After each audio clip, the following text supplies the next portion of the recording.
পরিষ্কার একটা বার্তা একটা বাংলাদেশকে দেওয়া হবে।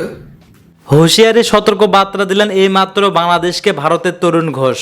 তো বন্ধুরা, ভিডিও ফুটেজ দেখে হয়তো বুঝতেই পারছেন আজকের ভিডিওটা কতটা গুরুত্বপূর্ণ একটি ভিডিও। দয়া করে আজকের ভিডিওটিকেও স্কিপ করবেন না। তো বন্ধুরা, ভারত ও বাংলাদেশের বর্তমান যে অবস্থা, কখন যুদ্ধ লেগে যায়, আপনারা ভিডিও স্কিপ করে দেখলে ভিডিওর কিছুই বুঝতে পারবেন না। যাই হোক বন্ধুরা, আজকের ভিডিওতে আর বেশি কথা বলে আপনাদের মূল্যবান সময়টি আমি নষ্ট করতে চাই না। সরাসরি আজকে আমি চলে যাব ভারতের তরুণ ঘোষের কাছে, আর তার কাছ থেকে শুনবো তিনি বাংলাদেশকে কি হুঁশিয়ারি সতর্ক বার্তা দিলেন। নমস্কার, আমি তরুণ ঘোষ। আগামী 9 ডিসেম্বর মানে আগামীকাল আমাদের বিদেশ সচিব তিনি বাংলাদেশ যাচ্ছেন, ঢাকায়। তা পররাষ্ট্র দপ্তরের যিনি ওখানে ভারপ্রাপ্ত যিনি রয়েছেন তার সঙ্গে 1-to-1 উনি একটা বৈঠক করবেন। তা কাগজ যেটা লিখেছে, পররাষ্ট্র সচিব আলোচনার জন্য 9 ডিসেম্বর বাংলাদেশ যাচ্ছেন Bharat. Ministry of external affairs বলছে বিক্রম মিশ্রি বিদেশি অফিসের পরামর্শে যাচ্ছেন। তার মানে ফরেন অ্যাফেয়ার্স মিনিস্ট্রির যে পরামর্শ, সেই পরামর্শ উনি মেনে উনি যাচ্ছেন কিছু আলোচনার জন্য। যেটুকু বলা হয়েছে, রণদীপ জয়সওয়াল তিনি যেটুকু বলছেন সেটা হচ্ছে 4 লাইনের খবর। হিন্দু ও অন্যান্য সংখ্যালঘুদের বিরুদ্ধে সহিংসতার প্রতিবেদনের পর তাদের নিরাপত্তা নিশ্চিত করতে নয়াদিল্লি ঢাকায় আহ্বান জানানোর কয়েকদিন পর এই সফর হয়, মানে হচ্ছে। বিদেশ মন্ত্রকের মুখপাত্র রণদীপ জয়সওয়াল বলেছেন, পররাষ্ট্র সচিব আগামী 9 ডিসেম্বর পররাষ্ট্র দপ্তরের পরামর্শের জন্য বাংলাদেশ সফর করবেন। এটি বাংলাদেশের সঙ্গে আমাদের কাঠামোগত আলোচনার অংশ। ব্যাস, শেষ। মানে একটা বিদেশ সচিব আর একটা জায়গায় দেশে যাচ্ছে, কি ব্যাপারে আলোচনা হবে না হবে কোনো কথা এখানে বলা হয়নি। তার মানে একটা যেটা শোনা যাচ্ছে, পরিষ্কার একটা বার্তা একটা বাংলাদেশকে দেওয়া হবে, যেটা যা পরিস্থিতি এখন সৃষ্টি হয়েছে। বলা হবে যে ভাই বহুত হো গিয়া, বহুত সাইন কর লিয়া, আব রুক যা, এবার থামো। মানে অনেক করে ফেলেছো, অনেক কিছু হয়ে গেছে, এবার তোমরা থামো, না হলে পরে ভারত তার মতো ব্যবস্থা নেবে। কারণ এরা ক্রমশ ঘাড়ের ওপর চড়ে আসছে। মানে এমন একটা অবস্থা, যুদ্ধ যুদ্ধ ভাব, পুরো জাতিটা যুদ্ধে নেমে গেছে। ভারত কিন্তু এখনো পর্যন্ত একটা কথা কিন্তু বলেনি। যে কোনো বড় দেশ তারা কিন্তু কোনো কথা বলে না, তারা অবজার্ভ করে যায় সিচুয়েশন। ভারতও কিন্তু সিচুয়েশন অবজার্ভ করছে এবং নিজের সীমান্তকে ভারত সুরক্ষিত করে রেখেছে। সেটা তো ভারতের দায়িত্ব। ভারতের জনগণের সুরক্ষার ব্যবস্থা করা ভারত সরকারের দায়িত্ব। নইলে এতগুলো সৈন্য পুষে লাভ কি, এত অস্ত্র কিনে লাভ কি ভারতের সুরক্ষার জন্য? তা ভারত সেটা করে রেখে দিয়েছে। কিন্তু ভারত এখনো পর্যন্ত মুখে কিন্তু একটা কথাও বলেনি যে আমরা যুদ্ধ করব বা আমরা কোনো অ্যাকশন নেবো, অমুক নেবো তমুক নেবো, কিচ্ছু বলেনি ভারত। চুপচাপ দেখে যাচ্ছে, এদের নাচা কোঁদা সমস্ত কিছু দেখে যাচ্ছে। এই নাচা কোঁদা কিন্তু এখানে শেষ নয়। এরা কিন্তু ভেতরে ভেতরে মানে ওরা যুদ্ধ করবেই আর কি, যুদ্ধ না করে ওরা থাকবে না। মানে কোন ভূত ঘাড়ে চেপেছে ভগবান জানে, যুদ্ধ করবেই। তা যুদ্ধের জন্য ওরা কি করছে, সেনাদের ছুটি বাতিল করে দিয়েছে। যশোর সেনা ঘাঁটিতে মজুত করা হলো চীনা পাকিস্তানি ট্যাঙ্ক, আগ্নেয়াস্ত্র, ক্ষেপণাস্ত্র। এটা বোধহয় কোনো সিলেটি ভাষা এর মধ্যে রয়েছে। আমি যতটা পারছি আমি সিনেও তুলে দিচ্ছি, আমি বলার চেষ্টা করছি যা বোঝার, আপনারা বুঝে নেবেন। সর্বজন স্বীকৃত স্ট্রাইক আশঙ্কায় কাটামোল্লা ইউনুস সরকার কাঁটা মোল্লা ইউনূস সরকারটাই বুঝলাম না। তাই সেনাপ্রধান ওয়াকারুজ্জামান যুদ্ধের জন্য যুদ্ধকে নির্দেশ প্রস্তুতি নেওয়া হয়েছে, মনে হচ্ছে সেটাই বলছে। সেই নির্দেশ শুধু তাই নয়, যশোর এবং চট্টগ্রামের সেনা ঘাঁটিতে সংশ্লিষ্ট বাড়তি সেনা মোতায়েন করা হয়েছে। ভারতীয় সংগ্রাম আক্রমণ রুখতে সাভার এবং বগুড়া ক্যান্টনমেন্টে ক্ষেপণাস্ত্র বিধ্বংসী সমস্ত ট্যাঙ্কও সদস্য হয়েছে দুই শক্তিনিবাসে। শনিবার মানে 7ই ডিসেম্বর বাংলাদেশের শীর্ষ আধিকারিক সরকার ভৌগোলিক কারণে যশোর এবং পুলিশ নিবাসের নিরাপত্তা বাড়ানো হয়েছে। যশোরের শান্তি ঘাঁটিতে বিশেষ নিরাপত্তার ব্যবস্থা করা হয়েছে। অর্থাৎ যশোর এবং চট্টগ্রামে পড়ে যা বুঝলাম, যশোর এবং চট্টগ্রামের যে সেনাঘাঁটি আছে সেই সেনাঘাঁটিগুলোকে সমস্ত ট্যাঙ্ক ফ্যাঙ্ক এনে ক্ষেপণাস্ত্র এনে রাখা হয়েছে। যদি কোনো কারণে ভারত অ্যাটাক করে তাহলে এগুলো ব্যবহার করার জন্য আগাম সিদ্ধান্ত সরকারের পক্ষ থেকে নেওয়া হয়েছে, সেই অনুযায়ী ব্যবস্থা করা হবে। বলছি না, যুদ্ধ ভাব। ভারত এখনো পর্যন্ত কিচ্ছু বলেনি, কিন্তু যুদ্ধ ভাব সর্বত্র একদম রটে গেছে, যুদ্ধ হয়ে যাবে একবারে। তো যাই হোক, সেই সিদ্ধান্ত অনুযায়ী সাভারও আছে মধ্যে, সাভার সহ বেশ কিছু সেনানিবাসে চীন বিধ্বংসী ক্ষেপণাস্ত্র যশোর চট্টগ্রাম আসনের আনার সিদ্ধান্ত নেওয়া হয়। উত্তর চীনায় 6 ডিসেম্বর যশোর সেনানিবাসের জন্য দুটি HJ-8 এবং কোকিলের বার্তার শিখানা অ্যান্টি ট্যাঙ্ক ক্ষেপণাস্ত্র আনা হয়েছে। এছাড়া চীনের সঙ্গে বিধ্বংসী এয়ার ডিফেন্স সিস্টেম M80ও তার মধ্যে রাখা হয়েছে। Rocket launcher tank TRJ-300 tiger মজুত করা হয়েছে। চট্টগ্রাম সেনাঘাঁটি প্রতীক হয়েছে তুরস্কের মাল্টিপল রকেট লঞ্চার TRJ-230 দিয়ে। চীনের জন্য 122 mm হাউজার PL-90 কামানও মোতায়েন করা হয়েছে। যদিও বাংলাদেশ সেনার তরফে যুদ্ধের ব্যাপারে কিছু বলা হয়নি, যুদ্ধের ব্যাপারে কিন্তু বাংলাদেশের তরফে সরকারিভাবে কিছু বলা হয়নি। কিন্তু সেখানকার উপদেষ্টারা এবং যে সমস্ত মানুষজন আছে, সোশ্যাল মিডিয়া, টিভি, তারা একেবারে আলোচনায় ফাটিয়ে দিচ্ছে যে একেবারে যুদ্ধ হবেই, যুদ্ধ করতেই হবে, যুদ্ধ না হলে শান্তি আসবে না, ভারতের দাদাগিরি মানব না। ভারতের থেকে খাবার কিন্তু এখনো পর্যন্ত বলেনি ভারতের খাবার আমরা বয়কট করছি, তাতেই এখন সয়াবিন তেল পাওয়া যাচ্ছে না। 90% ওদেরই খবর, 90% সয়াবিন তেল বাজার থেকে হাওয়া হয়ে গেছে। মানুষ তেল খোঁজার জন্য শহরের এ প্রান্ত থেকে ও প্রান্ত দৌড়ে বেড়াচ্ছে, কোথায় একটু সয়াবিন তেল পাবে। যদিও বা পাওয়া যায়, চরম দাম হাঁকা হচ্ছে, কোথাও 190 থেকে 220 টাকা লিটার অব্দি। আলু থেকে কাঁচা সবজি সমস্ত কিছুর দাম একেবারে রকেট গতিতে এগোচ্ছে।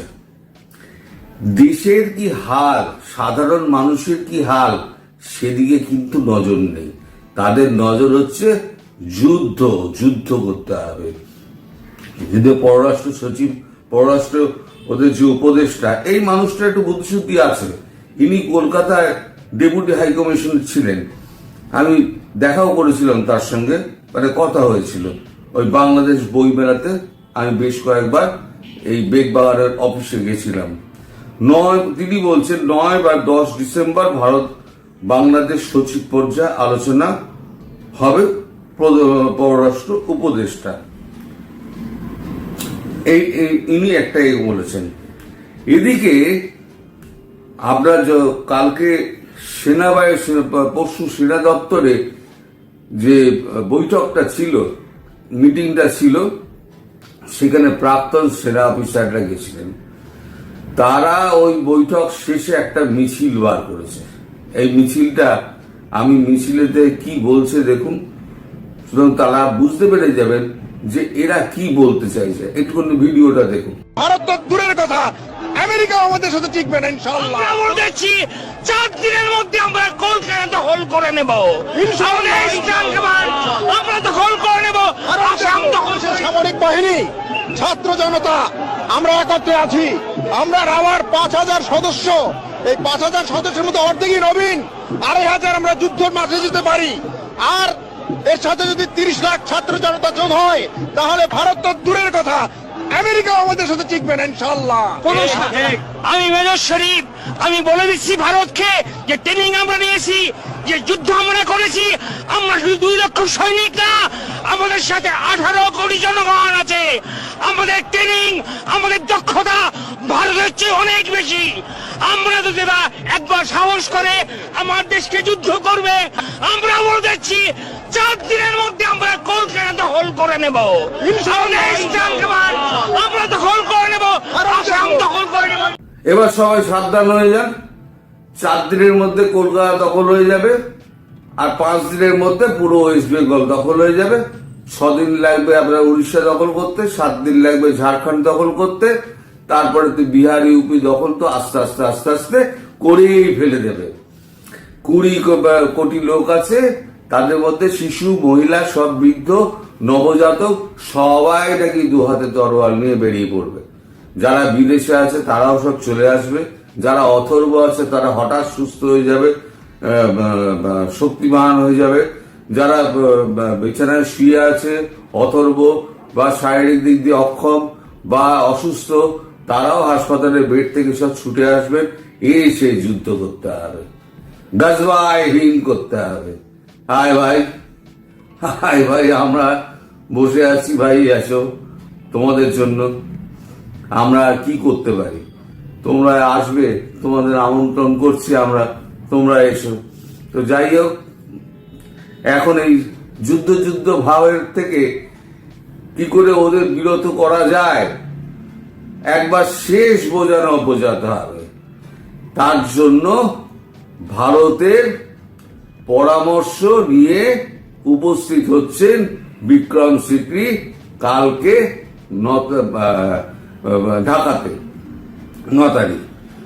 তিনি গিয়ে ভারতের পরামর্শ বলবেন, অনেক হয়েছে ভাই, এবার থাম, এবার না থামলে তোদের ব্যবস্থা তোরা নিজেরা বুঝবি তোর কি হবে। কারণ ভারত আর সহ্য করবে না।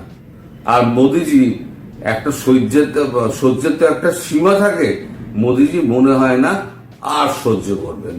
তো যাই হোক, দেখা যাক আগামীকাল কি দাঁড়ায়, আমরা সেই দিকে নজর রাখবো। সবাই ভালো থাকবেন। আসসালামু আলাইকুম, সবাইকে শুভেচ্ছা জানাচ্ছি। আজকের অনেক অনেক গুরুত্বপূর্ণ এই এপিসোডটি দেখবার জন্য আপনাদেরকে আমন্ত্রণ জানাচ্ছি। কারণ হলো আপনারা জানেন যে ফেস দ্য পিপল সব সময় সোচ্চার ছিল আমাদের দেশের যে 24-এর 5ই আগস্টের যে আন্দোলন হয়েছে রক্তক্ষয়ী যে অবস্থায় আপনারা দেখেছেন, সেই সময় বেশ আমরা প্রতিনিয়ত ঘন্টায় ঘন্টায় সারা পৃথিবীর সকল মানুষকে, বাংলাদেশি যারা আছেন তাদেরকে আমরা সচেতন করেছি, খবরাখবর সবসময় দিয়েছি। এবং বাংলাদেশের মিডিয়ার বাহিরে বাংলাদেশি মিডিয়া, যে মিডিয়া বর্তমান তৎকালীন সময় ছিল, সেই মিডিয়ার বাইরে আমরা প্রকৃত খবর সরবরাহ করার জন্য সব সময় সোচ্চার ছিলাম এবং জীবনের ঝুঁকি আমরা সে দায়িত্ব পালন করেছি।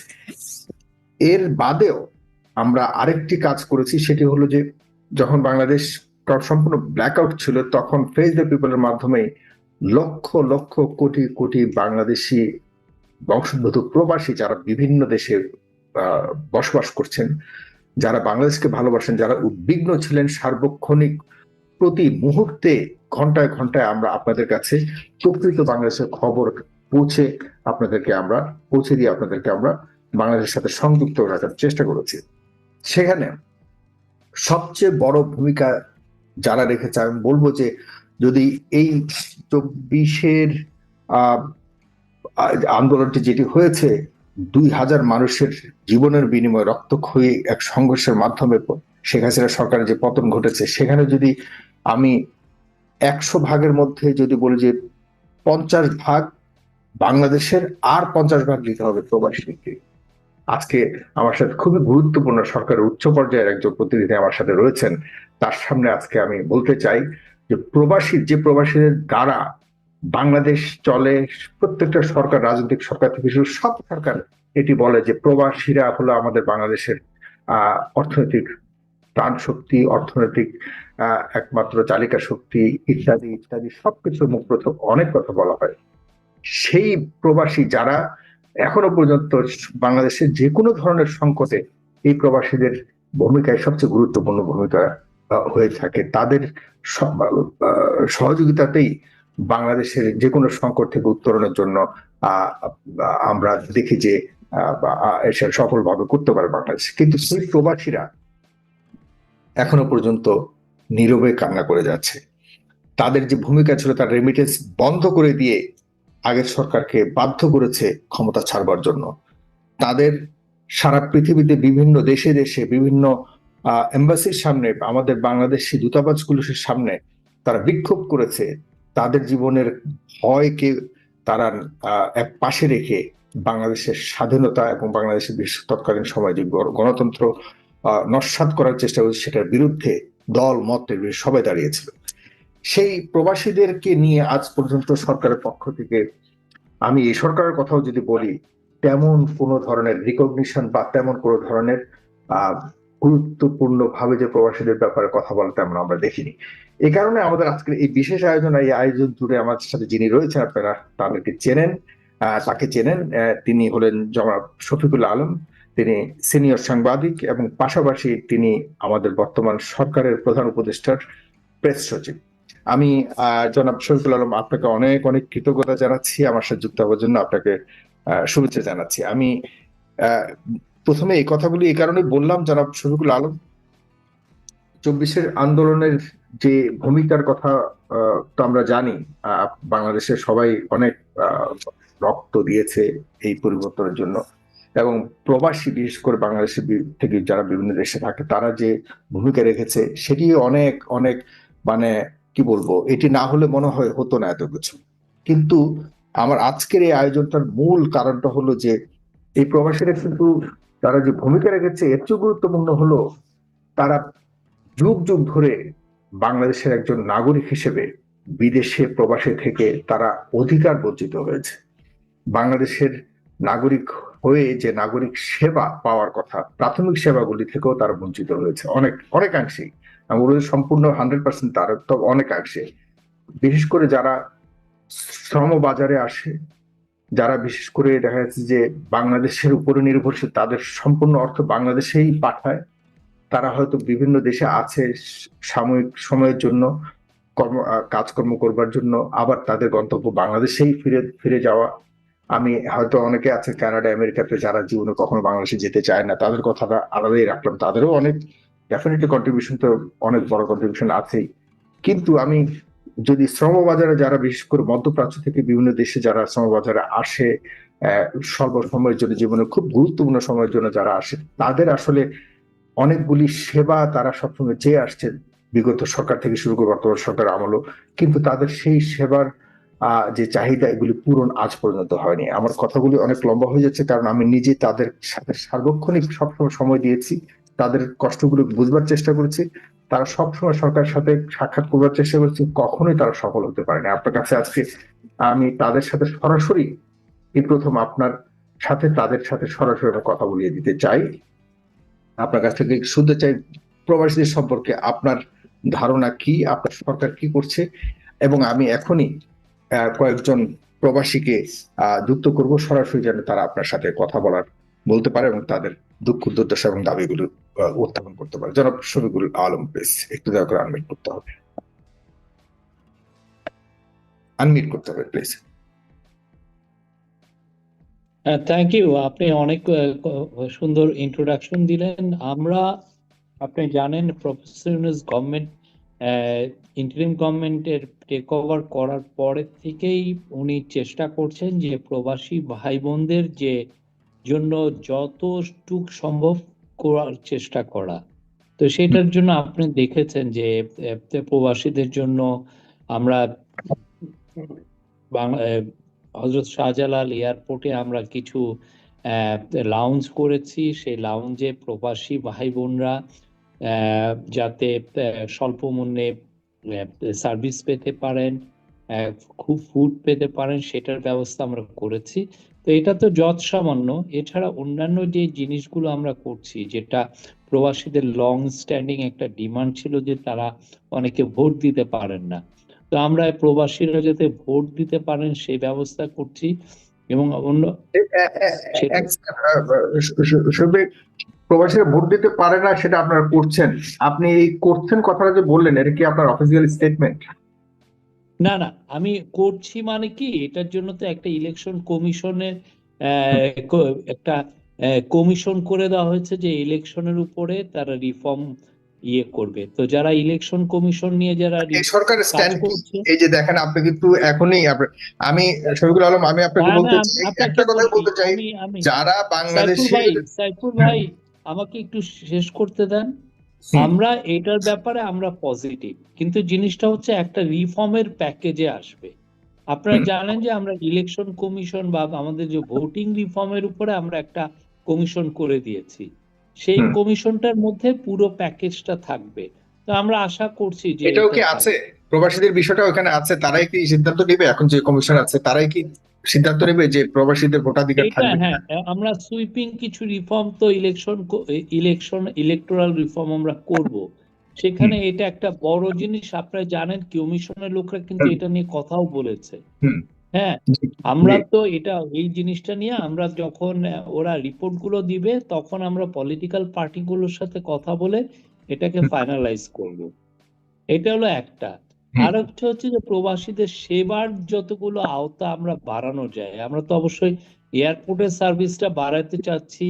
এবং এছাড়া তারা যেই ধরনের হ্যাসেল ফেস করে অনেক সময়, ম্যান পাওয়ার যে এজেন্টদের সাথে যেই ধরনের, ওই জায়গাটা আমরা টাচ করার চেষ্টা করছি যে ওই কোথায় কোথায় আমরা মিনিংফুল রিফর্ম আনতে পারি যাতে তাদের যে কষ্টটা লাঘব হয়।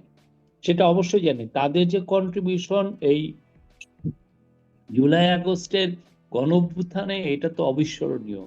তারা নৈতিক সমর্থন দিয়েছেন, তারা মাঠে দাঁড়িয়েছেন, তারা যেই সমস্ত দেশে আছেন জানেন ওই সমস্ত অনেকগুলো দেশেই অনেক আইনগুলো খুব কড়া। সেই কড়া আইনকে ওনারা বৃদ্ধাঙ্গুলি দেখিয়ে ওনারা বাংলাদেশের মানুষের জন্য, বাংলাদেশের স্টুডেন্টদের জন্য, জনতার জন্য ওনারা দাঁড়িয়েছেন। তারপরে যেটা হচ্ছে যে ওনারা যখন কল আসলো যে না আপনারা রেমিটেন্সের টাকাটা পাঠাবেন না, তারা সেই জায়গাটাও কিন্তু ফুললি কোঅপারেট করেছেন। এই গভর্নমেন্টকে মানে হাসিনার গভর্নমেন্টকে উৎখাতের পিছনে বা তাকে সরানোর পিছনে এদের ভূমিকা কোনো মানে অবিস্মরণীয় আমি বলবো। আর আমরা যা যা এই যেগুলো আমরা রিফর্মের কথাগুলো আনছি তাদের জন্য, যেগুলো সেবার আওতাটা কতটা বাড়ানো যায় যাতে একটা প্রবাসী না মনে করেন যে তার প্রতি আমরা অবিচার করছি। তবে আর আপনার কাছ আপনি থেকে কিন্তু দেখেছেন যে পলিটিক্যাল লিডারের মতো আপনার কাছ থেকে কিন্তু কোনোভাবে বক্তব্য চাই না। আপনি একজন সাংবাদিক, আমি আপনার একজন ফলোয়ার, আমিও সাংবাদিকতা করার চেষ্টা করি, কিন্তু আপনি যে একটা গুরু দায়িত্ব রয়েছেন বা আপনারা বর্তমান সরকার, তাদের কাছ থেকে কিন্তু আমরা রাজনৈতিক বক্তব্য কোনোভাবেই চাই না। আমি কিন্তু প্রবাসী হিসেবে বলছি না, আমি কিন্তু বাংলাদেশে থাকা একজন মানুষ, এখানে আছি ওখানে, কিন্তু আমি প্রবাসী থেকে আমার এই ক্যানাডা, আমি 28তম দেশ, আমি সারা বিশ্বের অনেক প্রবাসীদের জীবনযাপন দেখেছি, তাদের সাথে মিশেছি, আমিও দীর্ঘ প্রবাস জীবন আমি আমার কাটছে, এখনো কাটাচ্ছি। আপনার কাছে মানে বড় প্রশ্ন হলো যে প্রবাসীদের এই ধরনের অনেকগুলি দাবি আছে, এগুলোর আশ্বাস দিয়ে দিয়ে, এগুলো সমাধান করে আশ্বাস দিয়ে দিয়ে যে অনেকগুলি সরকার ইতিমধ্যে অনেক বছর কাটিয়ে দিয়েছে, এই সরকারকে প্রবাসীরা মনে করে যে না, দাবি পূরণের সরকার, এটা রাজনৈতিক সরকার নয়। যে না, কারণে দাবি তো আপনার কাছে কিছু কিছু একটু পূরণ আমরা করছি, দাবি আমরা কিছু কিছু পূরণ করছি, আরো দাবি সামনে আরো পূরণ হবে। আমরা তো বলি নাই যে আমরা দরজাটা বন্ধ করে দিচ্ছি। তারপরে আপনি দেখেন যে এই যে প্রবাসী অনেকে জেল খাটলেন, আমরা প্রফেসর ইউনূস সেই ইয়েকে কি যেন ইউনাইটেড আরব আমিরাতের যে আমির প্রেসিডেন্ট মোহাম্মদ বিন জায়েদ, হ্যাঁ, আল নাহিয়ান, তাকে উনি উনি তখন ছুটিতে ছিলেন। সেই ছুটির মধ্যে তাকে কিভাবে ফোন করা যায়, আমরা 2টা সপ্তাহ ধরে চেষ্টা করে ওনার আমরা লাইন পেলাম। তারপরে উনি তাকে বললেন যে হুম। এদের এই যারা 57 জন যারা প্রোটেস্ট করার কারণে যাদের অনেকেরই যাবজ্জীবন কারাদণ্ড হয়েছে তাদের যেন মুভ করে উনি ওনার কথাটা রাখলেন। এবং কিছুদিন আগে দেখেছেন যে আরো 25 জন 57 জন আসছেন, সাথে আরো 25 জন আসছেন। আমরা অনেকগুলো এগুলো হয় কি অনেক ক্ষেত্রে পলিসি করে এগুলো করতে হয়, আদারওয়াইজ এই মানে লং টার্ম এই রিফর্ম গুলো টিকে না। আমরা সেই চেষ্টাগুলো আপনার আসিফ নজরুল স্যার করছেন, এটা নিয়ে আমরা অনেক আসিফ অনেক নজরুল স্যার করছেন এটা বলা যাবে না। আমি আপনাকে বারবার বলেছি শহীদ ভাই, এই আন্দোলনে যাদের ব্যাপারে কথা বলছে তারা কিন্তু আপনাদের মতোই আন্দোলনে একই রকম, আপনারা তো দায়িত্ব পেয়েছেন, তারা দায়িত্ব পায়নি, কিন্তু আন্দোলনের সর্বোচ্চ ঝুঁকি নিয়ে তারাও কিন্তু কাজ করেছে। সুতরাং এই দাবি দেওয়াগুলি আমি মনে করি যে এগুলি দাবি দেওয়া না, এগুলি দায়িত্ব সরকারের, যে তাদের এগুলিকে তাদের ঘরে পৌঁছে দেওয়া। আসিফ নজরুল সাহেব কাজ করেছে এটা বলা যাবে না, কারণ আমি আপনাকে ব্যক্তিগতভাবে বলি যে তাদের সবচেয়ে বড় একটা সমস্যা যাচ্ছে যে সারা বিশ্বেই পাসপোর্ট সংক্রান্ত সমস্যা। এ নিয়ে আমি আসিফ নজরুল সাহেবের অফিসে যোগাযোগ করেছি ব্যক্তিগতভাবে, কারণ এই প্রবাসীরা সবসময় আমাদের এই অনুষ্ঠান দেখে প্রতিদিন, রাতে বেশিরভাগ প্রবাসীরা আমাদের এই অনুষ্ঠান দেখেন। তাদের সবারই একটা বক্তব্য যে আমাদের এখন বেসিক যে সমস্যা এটা হলো আমাদের পাসপোর্ট সমস্যা। সেই পাসপোর্ট সমস্যা গত প্রায় কয়েক মাস ধরে এখন পর্যন্ত ঝুলে আছে। তারা যে বেসিক যে পেপার, আপনি জানেন পাসপোর্ট সংক্রান্ত সমস্যা হলে প্রবাসীরা কিচ্ছু করতে পারে না, এটাকে এখনো পর্যন্ত সমাধান করা হয়নি। এখনো পর্যন্ত সারা সৌদি আরবের মতো দেশ এবং বিশেষ করে আপনার মালয়েশিয়ার মতো যেখানে সবচেয়ে বেশি বাঙালিরা থাকে তাদের সমস্যার সমাধান হয়নি। এগুলি তো এই লেন্থি প্রসেস তো হবে না, তো খুব ইমিডিয়েট ব্যবস্থা নেওয়া উচিত, তাই নয় কি? না, এই বিষয় নিয়ে আলাপ হয়েছে তো ক্যাবিনেটে, এটা নিয়ে কাজও হচ্ছে। আমরা এখন যেটা হচ্ছে যে আপনারা যেই পেসে আমাদেরকে কাজ করতে বলছেন, আমরা এসে দেখলাম যে এটা অনেক ক্ষেত্রে ওই পেসে আমরা কাজ করতে পারছি না, বাট আমরা সর্বোচ্চ চেষ্টাটা আছে প্রবাসী ভাই বোনদের সাথে। আমরা যারা এখানে আছি কোনো ডিসক্রিমিনেশন নাই, আমরা তাদেরকে এরা কেউ তো আমার ভাই, আমার দুইটা ভাই বাইরে থাকেন, তা আমি তো এটা তো আমরা দেখেছি তো তার তার পেইন তার বেদনাটা আমরা দেখি না? আমাদের হুম, যারা এখানে আছেন যে এই গভর্নমেন্টে তাদের ভাই বোন নাই, অনেকে হুম। ছেলে মেয়ে আছেন বাইরে। তো অতএব তাদের যে পেন গুলো আমরা দেখছি, আমরা আরো ডিজিটাইজেশন করার চেষ্টা করছি যাতে সার্ভিসেস সেক্টরে এক ধরনের নৈরাজ্য যেটা আছে সেই নৈরাজ্যটা চলে যায়।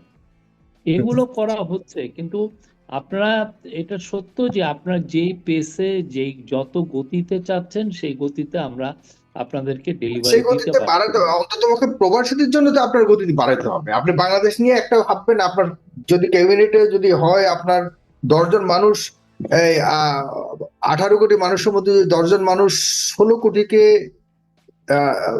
বা ধরেন 20 জন আপনার ক্যাবিনেটে আছে, এর মধ্যে 16 কোটি মানুষকে যতজন সার্ভ করবে, 2 কোটি মানুষ তো বাইরে আছে। এদের জন্য সমানভাবে আপনি কেন লোক নিয়োগ করছেন না যে হ্যাঁ এই 2 কোটি মানুষকে সমানভাবে ক্যাবিনেটে প্রতিনিধিত্ব করবে? প্রতিনিধিত্ব বলছে আমি ইন দ্য সেন্স যে তাদের সার্ভিসকে কনফার্ম করবে, এনশিওর করবে, সেভাবে তো চিন্তা করছেন না। এই 2 কোটি মানুষ যারা আছে এদের ভোটাধিকার নাই, এই কারণেই কি তাদেরকে অবহেলা করা হচ্ছে? এখন প্রশ্ন উঠেছে এবং দাবি উঠেছে, আগে তাদের যদি ভোটাধিকার থাকতো তাহলে এরকম অবহেলার শিকার হতো না। আপনি কি মনে করেন না তাই? না, এটাই তো, সেই জন্যই তো আমরা কাজ করছি। ভোটাধিকারটা তো একটা পুরো প্যাকেজে আসবে। আপনি Right. দেখেন, আমরা যদি না ডেলিভার করি তখন আমাদেরকে কাঠগড়ায় দাঁড় করাবেন। আমরা আপনাদের সাথে আছি, এটুকু তার আমি মানে বলতে পারি। আপনি এটা আজকে বলছেন যে আপনারা যদি না, আপনারা বলতে আমি বলছি বর্তমান সরকার, ইউ আর দা রিপ্রেজেন্টেটিভ হ্যাঁ বর্তমান হ্যাঁ, সরকার অবশ্যই হিয়ার। সো আপনি অবশ্যই। বলছেন যে যদি না করেন তখন কাঠগড়ায় দাঁড় করাবো, মানে ভোটাধিকার নিশ্চিত করবেন আপনি, এই সরকার নিশ্চিত করবে না, এই প্রবাসীদের। ধরনের রিফর্ম কমিশনের থেকেই তো কথা আসছে, ঠিক না? ফ্যান্টাস্টিক, না ওটাই চাচ্ছি, ওটাই চাচ্ছি।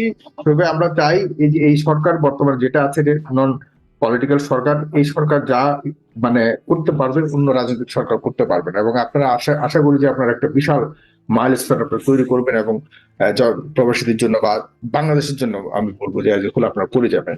যে আমি অনেকগুলি দর্শক, প্রায় আজকে শত শত দর্শক আমার সাথে অলরেডি যুক্ত হয়ে গেছে, কিন্তু সবার তো আর প্রশ্ন নিতে পারবো না। আপনাকে আমি এর মধ্যে যাদের ভাগ্য ইয়ে হবে আমি যাদেরকে অ্যালাউ করবো, আপনারা যারা বিদেশে আছেন তারাই শুধুমাত্র যুক্ত হয়ে দয়া করে প্রশ্নগুলি খুব প্রাসঙ্গিক করবেন।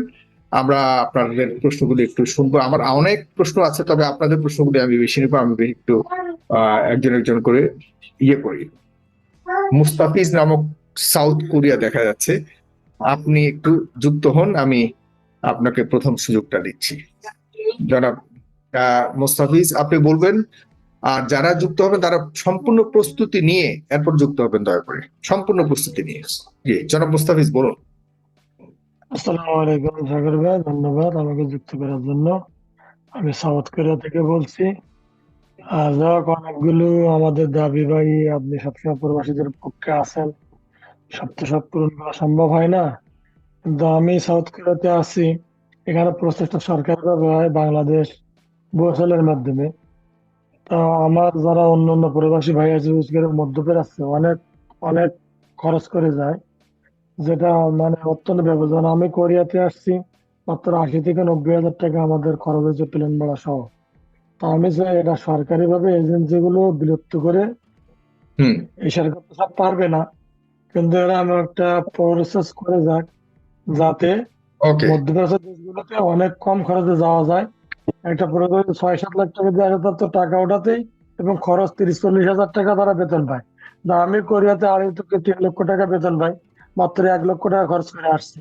সুতরাং বরিশাল যেমন আমাদের কোরিয়া থেকে আরো কিছু দেশে লোক পাঠায়, এবং হুম, এসব এজেন্সি গুলো বিলুপ্ত করে যাতে সরকারি ভাবে হুম। লোকগুলো পাঠানো হয় অনেক কম খরচে, সে প্রশ্ন যাতে সরকারি ভাবে করা হয়, এই সরকার করে যেতে পারে। ধন্যবাদ আপনাকে। পরবর্তী সরকার যাতে এই করে, এটা আমাদের দাবি থাকলো আমার অন্যান্য প্রবাসীদের এটা জন্য। খুব বড় একটা কনসার্ন শফিকুল আলম। আপনি জানেন যে মানে এক একটা মানুষ যখন প্রবাসে যায়, বিদেশে যায়, এমনিতেই তো তাদের ভিসা প্রসেসের জন্য বেশ টাকা খরচ করতে হয়। এর উপর বিমান ভাড়া, যেটা অন্যান্য অনেক দেশ থেকে অনেক বেশি আমাদের দেশে, এটা ইচ্ছাকৃতভাবে মানে শুধুমাত্র লাভের কারণে, উদ্দেশ্য যে অতিরিক্ত মুনাফা করা, এই জন্য দেখা যাচ্ছে প্রবাসীদের উপরে এমন একটা বিশাল ধকল যাচ্ছে। এটি নিয়ে অনেক প্রবাসী দীর্ঘদিন ধরে কথা বলে আসছে, কিন্তু এদিকে কেউ নজর দিচ্ছে না। জনাব শফিকুল আলম। না, আপনার কথা ঠিক। আমরা তো দেখছি যে হাউ প্রবাসীরা কতটা এক্সপ্লয়েটেড হয়।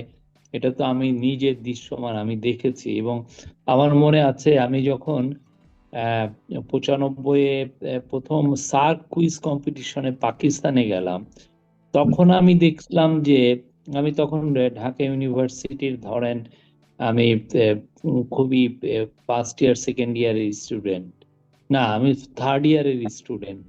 তো তখন দেখেছি যে কিভাবে মানে ইভেন আমাদের যে বিমানবালারা আমাদের প্রবাসী ভাই বোনদের সাথে বাজে বিহেভ করছেন। তাদের ওই যে ইমিগ্রেশনের ফর্ম পূরণ করতে দিয়ে ওনাদের কাছ থেকে কেউ কেউ টাকা নিচ্ছিলেন। আমি তখন এটা আমার দেখে খুব শক হয়েছিলাম।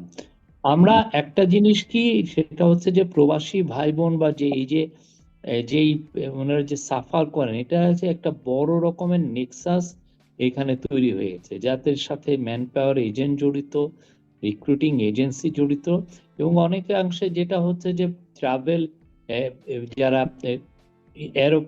প্লেন কোম্পানি, যারা এয়ারলাইন্স আছে তারা জড়িত। এবং সে সবচেয়ে বড় কথা যে যেই হোস্ট কান্ট্রিতে এরা যাচ্ছে, সেই হোস্ট কান্ট্রিতেও একটা বড় অংশ এটার সাথে জড়িত। এই পুরো জিনিসটাকে আপনি দূরে সরিয়ে নতুন যে একটা সিস্টেম করবেন, তার করতে যাওয়ার মধ্যে এক ধরনের ডিসরাপশন যেটা হতে পারে, এই ডিসরাপশনটা আমরা কতটুকু আমরা ফেস করব, সেটা একটা বড় জিনিস। আমরা চাচ্ছি এই ডিসরাপশনটা পুরোপুরি আমরা ট্যাকেল দিয়ে আমরা যেন এই এমন একটা এক্সপ্লয়টেশন ফ্রি সিস্টেম করে। আপনি দেখেন নেপালের যখন একজন শ্রমিক মধ্যপ্রাচ্যে যাচ্ছেন, তার খরচ বাংলাদেশের একজন শ্রমিকের চেয়ে 4-5 ভাগের 1 ভাগ। আপনি পার্শ্ববর্তী দেশ অনেক ভারতের কথাই বলুন।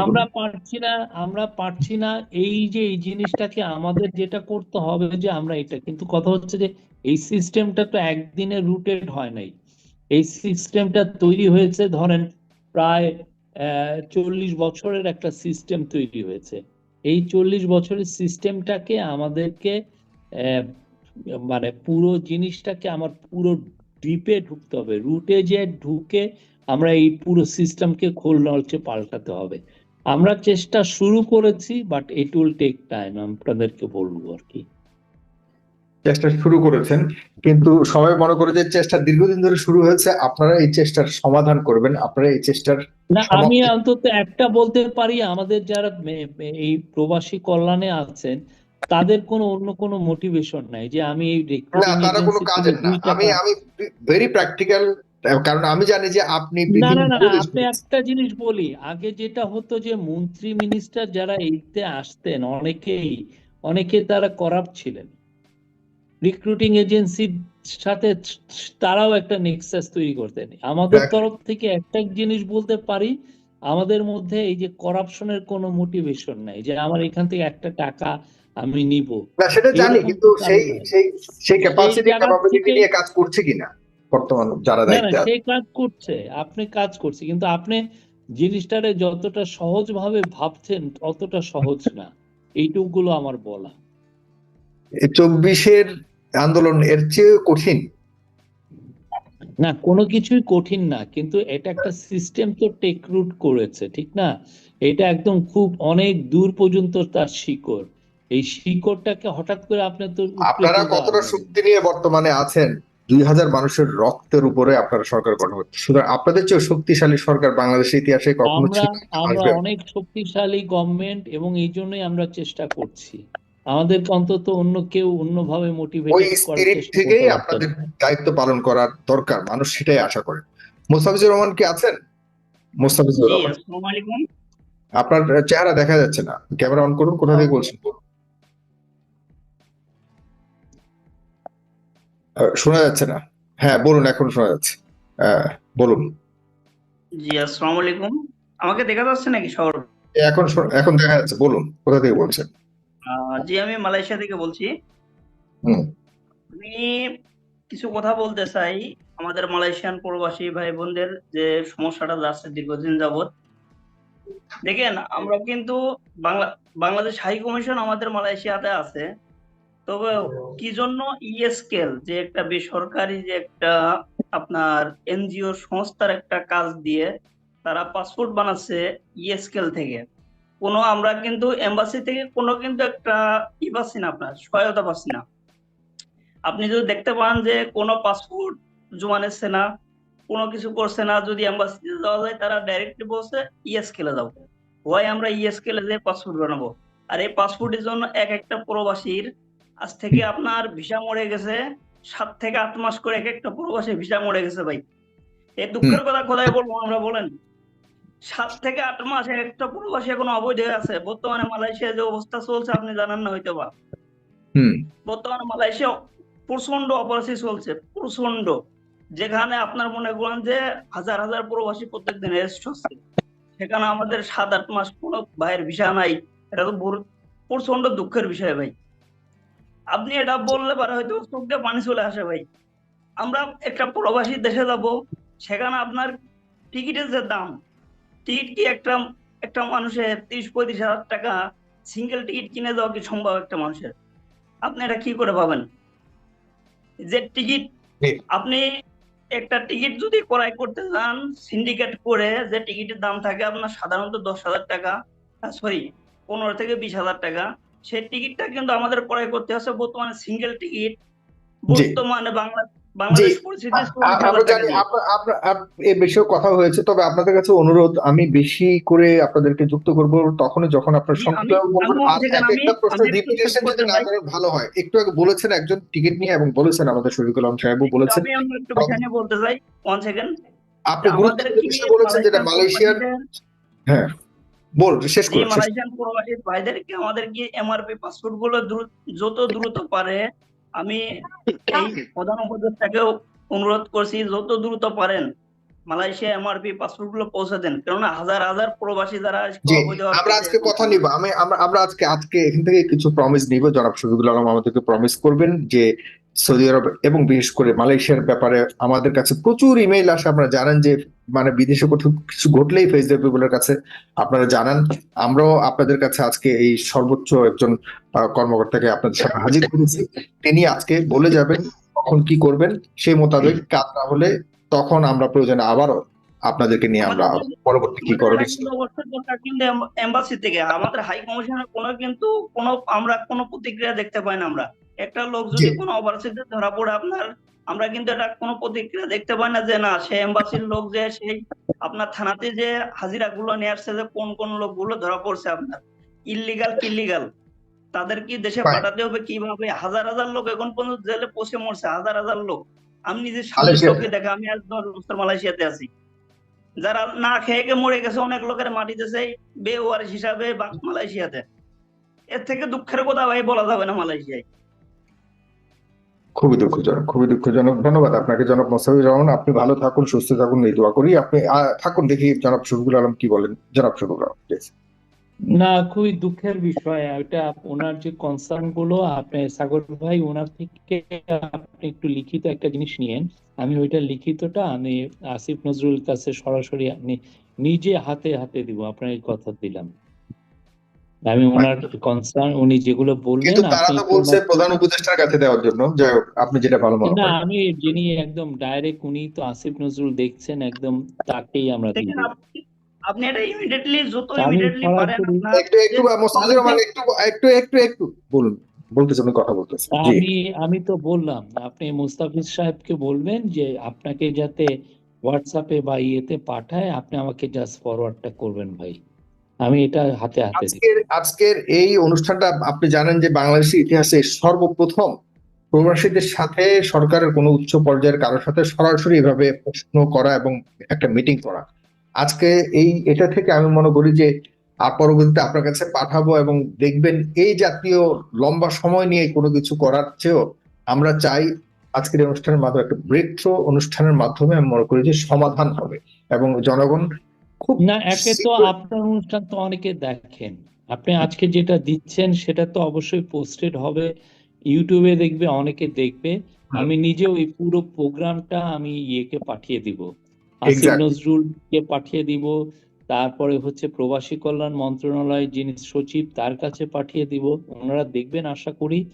আর আপনি লিখিত যারা যারা দিতে চাচ্ছেন আপনি একটু নিবেন, আমি এটা হ্যান্ড ওভার করবো।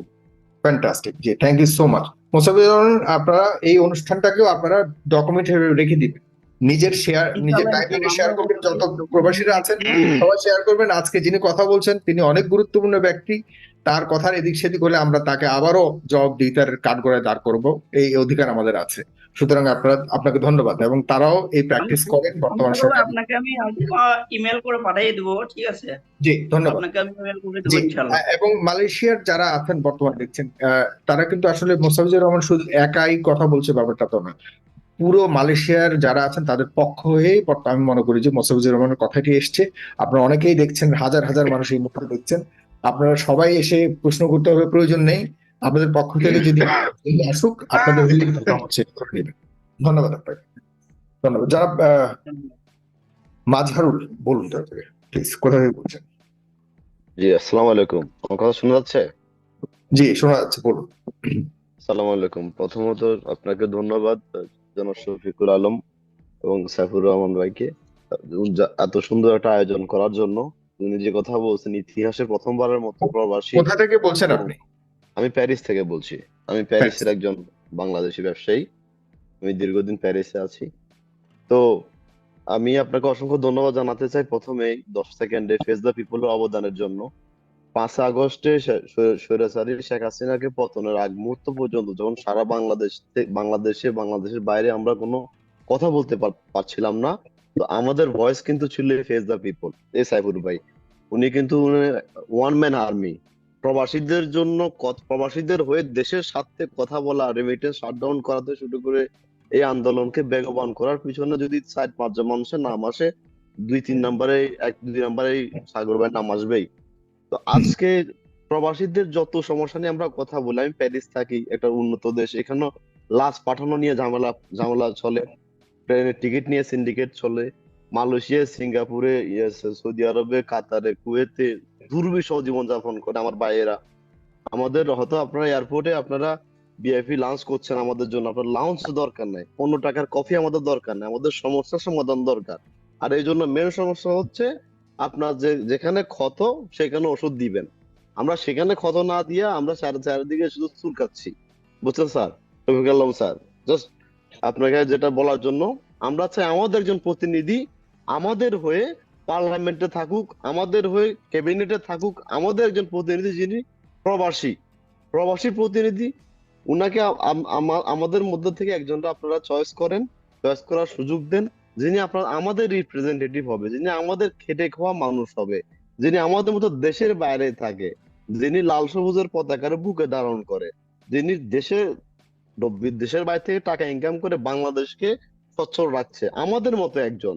এমন একজন না যে ডিপ্লোম্যাট, যে বিসিএস টিসিএস করে আসে ক্যাবিনেটে বসলো, মন্ত্রী হইলো, এমপি হইলো, আপনি তারা প্রবাসী কল্যাণ দায়িত্ব দিলেন, সে জীবনে প্রবাসী কল্যাণ বুঝবে না।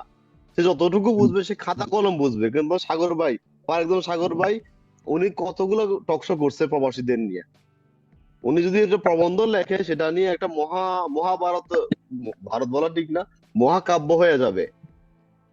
তো সাগর ভাইয়ের মতো লোকজন যারা আছেন, যারা আমাদের রিয়েল প্রবলেম গুলা জানেন, অত আজকে আপনি আসছেন শফিক আলম স্যার, আপনি আজকে শুনতেছেন আমাদের প্রবলেম, কিন্তু সাগর ভাই ডেইলি শুনে আমাদের প্রবলেম গুলা। উনি জানে মালয়েশিয়া কি হচ্ছে, সিঙ্গাপুরে কি হচ্ছে, সারা পৃথিবীতে উনার লোক আছে, মানে উনার উনার দর্শনার্থী আছে, যারা উনার ফ্যান জি। বেস আছে, উনি এবং জানে। আপনার প্রশ্ন, আপনি বলতে যাচ্ছেন কি মানে প্রবাসীদের কাছ থেকে, কিন্তু এখন তো পার্লামেন্ট নাই, এখন তো হলো একটা আহ, একটা স্পেশাল সরকার আছে, সেখানে তো কারণ এই যে- এই স্পেশাল সরকারটা কিন্তু আমরা বানাইছি ভাই।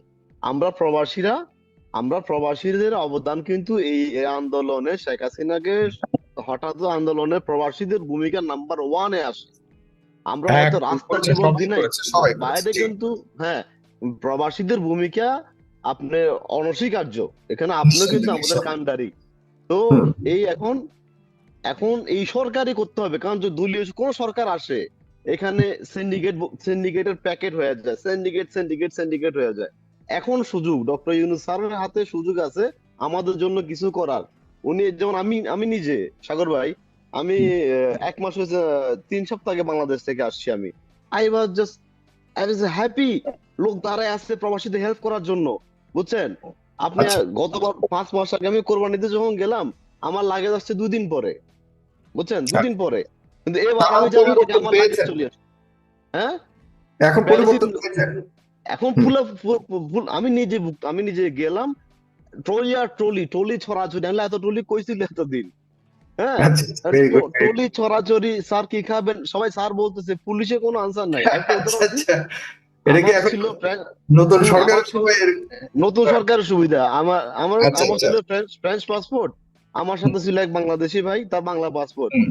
ও আমার সাথে সাথে চলে আসছে আমার সেম প্রবাসী পাসপোর্টে। আচ্ছা, আচ্ছা, ভেরি গুড। হ্যাঁ। আমি ভাবছি উনার ধমক দিবে, আমি তাকায় আছি দেখি কি করে। উনার বলে, হুম। স্যার আপনি ওখানে গেলেও পারতেন। তো উনি বলে কি আমি চলে যাবো ওইদিকে? না না স্যার থাকেন, মানে পুলিশে স্যার বলতেছে, ভেরি বুঝছেন না? গুড। তো এটা এটা কিন্তু ডক্টর ইউনূস স্যারের সফলতা, এটা আমাদের সফলতা। কিন্তু এই সফলতা যদি স্যার তো বেশি দিন থাকবেন না, এই সরকার তো বেশি দিন থাকবে না। কিন্তু এই সরকারের কাছে আমাদের বিনীত অনুরোধ, আমাদের জন্য সংবিধানের ভিতরে মোটা দাগে কিছু একটা লিখে যান, কিছু একটা করে যান, আমাদের একজন প্রতিনিধি দিয়া যান, আমাদের 2-3 জন মানুষ দিয়া যান, যারা আমাদের মতো, যে সৌদি আরব থেকে হইতে পারে, সাউথ আফ্রিকা থেকে হইতে পারে, কানাডা থেকে হইতে পারে, মানে আমাদের লোক থাক, বুঝছেন? আমরা তো আপনাদের, আচ্ছা, আমি আমাদের যতটুকু একজন লোক বুঝতে পেরেছি, আমাদের আপনি চান যে প্রবাসীদের মধ্য থেকে যেন সরকারের মধ্যে একজন প্রবাসী প্রতিনিধিত্ব করে, এবং প্রবাসীদের এই সকল বিষয়গুলোকে দেখভাল করার মতো একজনকে যেন যুক্ত করে। এ না হইলে কি হবে ভাই? এই যে মালয়েশিয়া যে ভাই যে কথাটা বললো, উনি যে মালয়েশিয়া যে থাকে, যে দেখছে নিজের চোখে কেন মানুষ মারা গেছে, he can feel the pain. কথা হুম। বুঝছেন? আচ্ছা, বুঝতে বাংলাদেশে পেরেছি। সচিবালয়ে বসিয়া, পল্টনে বসিয়া বা জি, গুলশানে বসিয়া একটা লোক সেটা ফিল করতে পারবে না। জি, জি। ধন্যবাদ আপনাকে, খুব গুরুত্বপূর্ণ কথা বলেছেন জনাব শফিকুল আলম। এরকম কোনো কিছু করা যায়? কারণ এটা হইলে হয় কি, বা খারাপ না, আমি যে চিন্তা করলাম তার প্রস্তাবটা, যে এরকম দূত, বাংলাদেশের দূত প্রবাসীদের জন্য, সে সারা পৃথিবীতে এই টিমটা ঘুরে ঘুরে এই বিষয়গুলোকে ডিল করলো, এবং এরা অবশ্যই বাংলাদেশের সরকারের গুরুত্বপূর্ণ একটা মর্যাদা নিয়েই হয়তো ডিল করবে, এরকমই তো কিছু বোঝা যাচ্ছে ওরা বাঁচলো। জি জি জি, এক্স্যাক্টলি আমাদের দূত আমাদের হয়ে কথা বলবে, এম্বাসি গুলোর সাথে সরাসরি যোগাযোগ করবে, আর এম্বাসি গুলো তাহলে হটকারিতে সুযোগ পাবে না। যখন জানবে যে জি। আমাদের একজন রিপ্রেজেন্টেটিভ আছে, আমরা জানবো, প্রবাসীরা জানবে ফ্রান্সে একজন আসতেছে, হ্যাঁ, আমাদের এই লোকটা আমাদের কাছে আসতেছে, আচ্ছা, সৌদি বুঝতে আরবের লোক পেরেছি, জানবে, বুঝতে পেরেছি, আমরা বুঝতে আমাদের পেরেছি। গার্ডিয়ান হবে, আমাদের অ্যাঞ্জেল গার্ডিয়ান আমি বলবো। এটা মনে রাখেন, আচ্ছা, যদি প্রবাসীরা চোখ বন্ধ করে বাংলাদেশ শাটডাউন, যেটা ডক্টর ইউনূস স্যারই বলছে। ধন্যবাদ, ধন্যবাদ। জি, জনাব শফিকুল আলম। না, আমি ওনার সাথে পুরোপুরি একমত। উনি অনেকগুলো ভালো ভালো কথা বলেছেন। আমি সত্যি মানে উনি এবং ওনার যে প্রস্তাবটা এটাও ইউনিক, খুবই ভালো প্রস্তাব। আমি এই প্রস্তাবটা স্যারকে নিজে বলবো, প্রফেসর একদম ইউনূসকে একদম। নিজে বলবো যে স্যার, আপনি যেরকম রোহিঙ্গাদের জন্য একটা হাই রিপ্রেজেন্টেটিভ করেছেন, হুম, হুম। তারপরে বাংলাদেশের এফডিআই অ্যাট্রাক্ট করার জন্য একজন স্পেশাল অনভয় করেছেন, স্পেশাল অ্যাম্বাসেডর, ঠিক তেমনি উনি মাঝার ভাই যেটা বললেন, আমি রাইট। সেই প্রস্তাবটা স্যারকে বলবো যে স্যার এই রকম একটা প্রস্তাব আসছে, এটা আপনি প্লিজ অ্যাক্টিভলি কনসিডার করবেন, এবং আপনাদের এই যে যে ভিডিওর যে ক্লিপিংটা এটা আমি স্যারকে পাঠাবো। ফ্যান্টাস্টিক। আমার কাছে আমার চমৎকার একটা প্রস্তাব করেছে জনাব মাঝারুল। তাহলে হয় কি, এই প্রবাসীদের বিষয়টা অনুধাবন থেকে শুরু করে সমাধানের ক্ষেত্রেই একটা আলাদা একটা আপনি টিম তৈরি করে দিল স্যার, হুম, হুম। Doctor Yunus sir. তখন দেখা যাচ্ছে যে বিষয়গুলিকে আর বাংলাদেশি অফিসিয়াল ফাইলের মধ্যে থাকবে না, এটা সরাসরি না, কানেক্টেড হবে সরকারের সাথে। ধন্যবাদ আপনাকে জি। জনাব মাঝারুল, আপনাকে অনেক ধন্যবাদ। ASM শিপন প্লিজ, কোথা থেকে বলছেন? ASM শিপন। আসসালামু আলাইকুম হুম, সাগর ভাই, হচ্ছে শফিকুল আলম স্যার, অসংখ্য ধন্যবাদ। আজকের যে আয়োজনটা আপনারা করছেন এটা অত্যন্ত গুরুত্বপূর্ণ এবং প্রবাসীদের জন্য এটা খুবই গুরুত্বপূর্ণ। হুম, আসলে এখানে কথা বলার মতো কোনো ধরনের ম্যাচুরিটি আমার আছে কিনা আমি জানি না, তবে হুম, কথা বলার জন্য যেহেতু উপস্থিত হয়েছি, আসলে এখানে সৌদি আরবে যখন আমরা এখানে এসেছিলাম, আমি খুবই রিসেন্ট টাইম এখানে এসেছিলাম, 2023 সালের 19শে ডিসেম্বর আমি হুম। দালালের হাত ধরে এসেছিলাম। আমাদের এখানে একটা ভোগান্তির শিকার আপনি হইতে হয় কোথা থেকে ইকামা। বলছেন? আমি সৌদি আরব থেকে বলছি। সৌদি আরব থেকে। আচ্ছা, সৌদি আরব খুবই ইম্পর্টেন্ট। হ্যাঁ, বলুন তো সৌদি আরবের কি কি প্রবলেম আছে, আপনি বলুন, একদম টু দা পয়েন্টে বলুন। আরো অনেকেই প্রবলেম অপেক্ষা করছে। এই যে সমস্যাটা আমাদেরকে বাংলাদেশ থেকে নিয়ে আসে দালালেরা, এখানে বিভিন্ন ছলচাতুরি করে নিয়ে আসার পরে দেখা যায় যে আমাদেরকে ইকামা কথা বলে 3 মাসে, যেটা সরকার যেটা ভ্রমণের জন্য সৌদি হুম, সরকার যেটা ফ্রিতে দিয়ে দেয়, সেই ইকামার উপরে নির্ভর করে আমাদেরকে কাজকর্মের মধ্যে ছেড়ে দেয়। পরবর্তীতে দেখা যায় যে হচ্ছে আমাদের তো সৌদি আরবের একটা সিস্টেম কি, প্রবেশন পিরিয়ড থাকে 3 মাস। 3 মাসের ভিতরে কোনো ধরনের যদি সমস্যা দেখা দেয়, সেক্ষেত্রে কিন্তু আবার সে আমাদেরকে রিটার্ন করে, যা আপনার দ্বারা কাজ হচ্ছে না, বা আপনাকে রাখা যাবে না, বা আমার এই কোম্পানির লোক এখন আর দরকার নেই। আমরা কিন্তু সবচেয়ে বড় সমস্যাটা এটাই। এখন আমাদেরকে দালাল কথা বলে নিয়ে আসে এখানে হচ্ছে 1 বছর বা 15 বছর বা 15 মাস বা 2 বছরের ইকামা দিয়ে আমাদের হুম, কিন্তু দেখা যায় এখানে আমাদেরকে এখানে নিয়ে আসার পরে দেখা যায় দালাল কি করে, আমাদেরকে 3 মাসের ইকামা দেওয়ার পরে পরবর্তীতে আমরা যখন সৌদি আরবে পৌঁছে যাই, পৌঁছানোর হুম। পরে সে কি করে, আমাদেরকে নতুন করে কোনো ধরনের ইকামা আর দেওয়া হয় না। আর ইকামা না থাকলে আপনি সৌদি আরবে কোনো জায়গায় কাজ করতে পারবেন না। সবচেয়ে বড় চ্যালেঞ্জের বিষয়। এখন সবচেয়ে বড় কথা হচ্ছে, আগে আমাদের যারা বাংলাদেশে যারা ম্যান পাওয়ারের বিজনেস করে, যারা বাইরের রাষ্ট্রের সাথে আহ, যে রিক্রুটিং এজেন্সি গুলো রয়েছে তাদের সাথে যারা যোগাযোগ করে ম্যান পাওয়ার সাপ্লাই করে, তাদেরকে ঠিক করতে হবে। তারা যদি ঠিক থাকে, তাহলে সৌদি আরব কেন, সারা বিশ্বে আমরা যেখানেই থাকি না কেন, আমরা সুস্থ স্বাভাবিক এবং কি আমার কাছে মনে স্বাভাবিকভাবে হচ্ছে কাজ এই প্রস্তাবটা এর আগের জন দিয়েছেন। এরকম টিম যখন কাজ করবে, যদি শফিকুল আলম সাহেব যদি ওরকম টিম গঠন করতে পারে, এই প্রবলেম গুলিকে সব অ্যাকুমুলেট করে কিন্তু এগুলিকে সমাধানের জন্য সরকারের সাথে সরাসরি ডিল করতে পারবে। আপনার এটা আসলে আমাদের মাথায়, এই যে ইকামা বললেন, ইকামা কি এটা আমি নিজেও জানি না।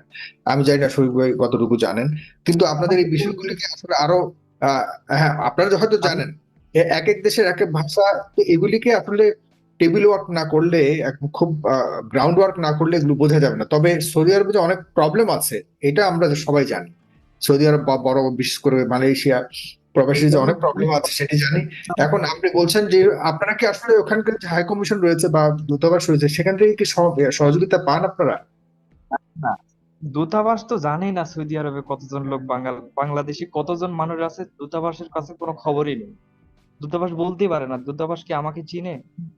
দূতাবাস আমাদেরকে চিনে না। দূতাবাসের কাছে আমরা যাই, ওরা আমাদেরকে পাত্তাই দিবে না, ওরা আমাদেরকে চিনে না। শুধু আচ্ছা বাংলা কথা বললে কথা বেশি পাওয়া যায় না, ওদের কথা হচ্ছে এরকম। আচ্ছা, ধন্যবাদ আপনাকে।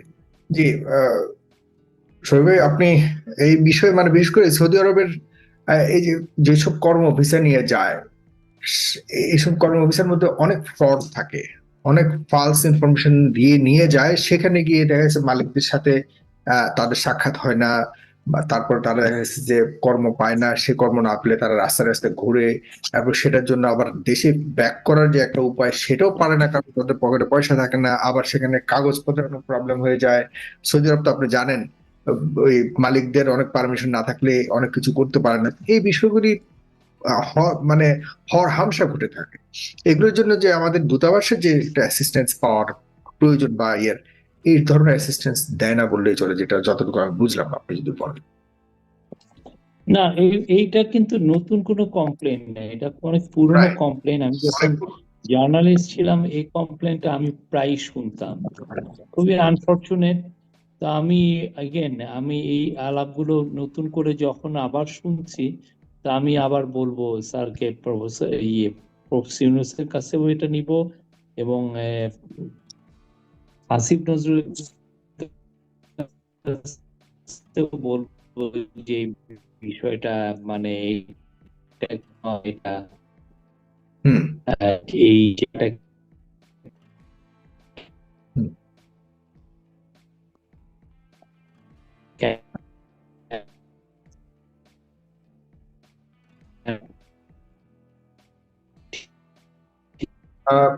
প্রিয় দর্শক, আমরা মনে হয় জনাব শফিকুল আলমকে শুনতে আমার সমস্যা হচ্ছে, নেটওয়ার্ক কোনো প্রবলেম হচ্ছে মনে হচ্ছে।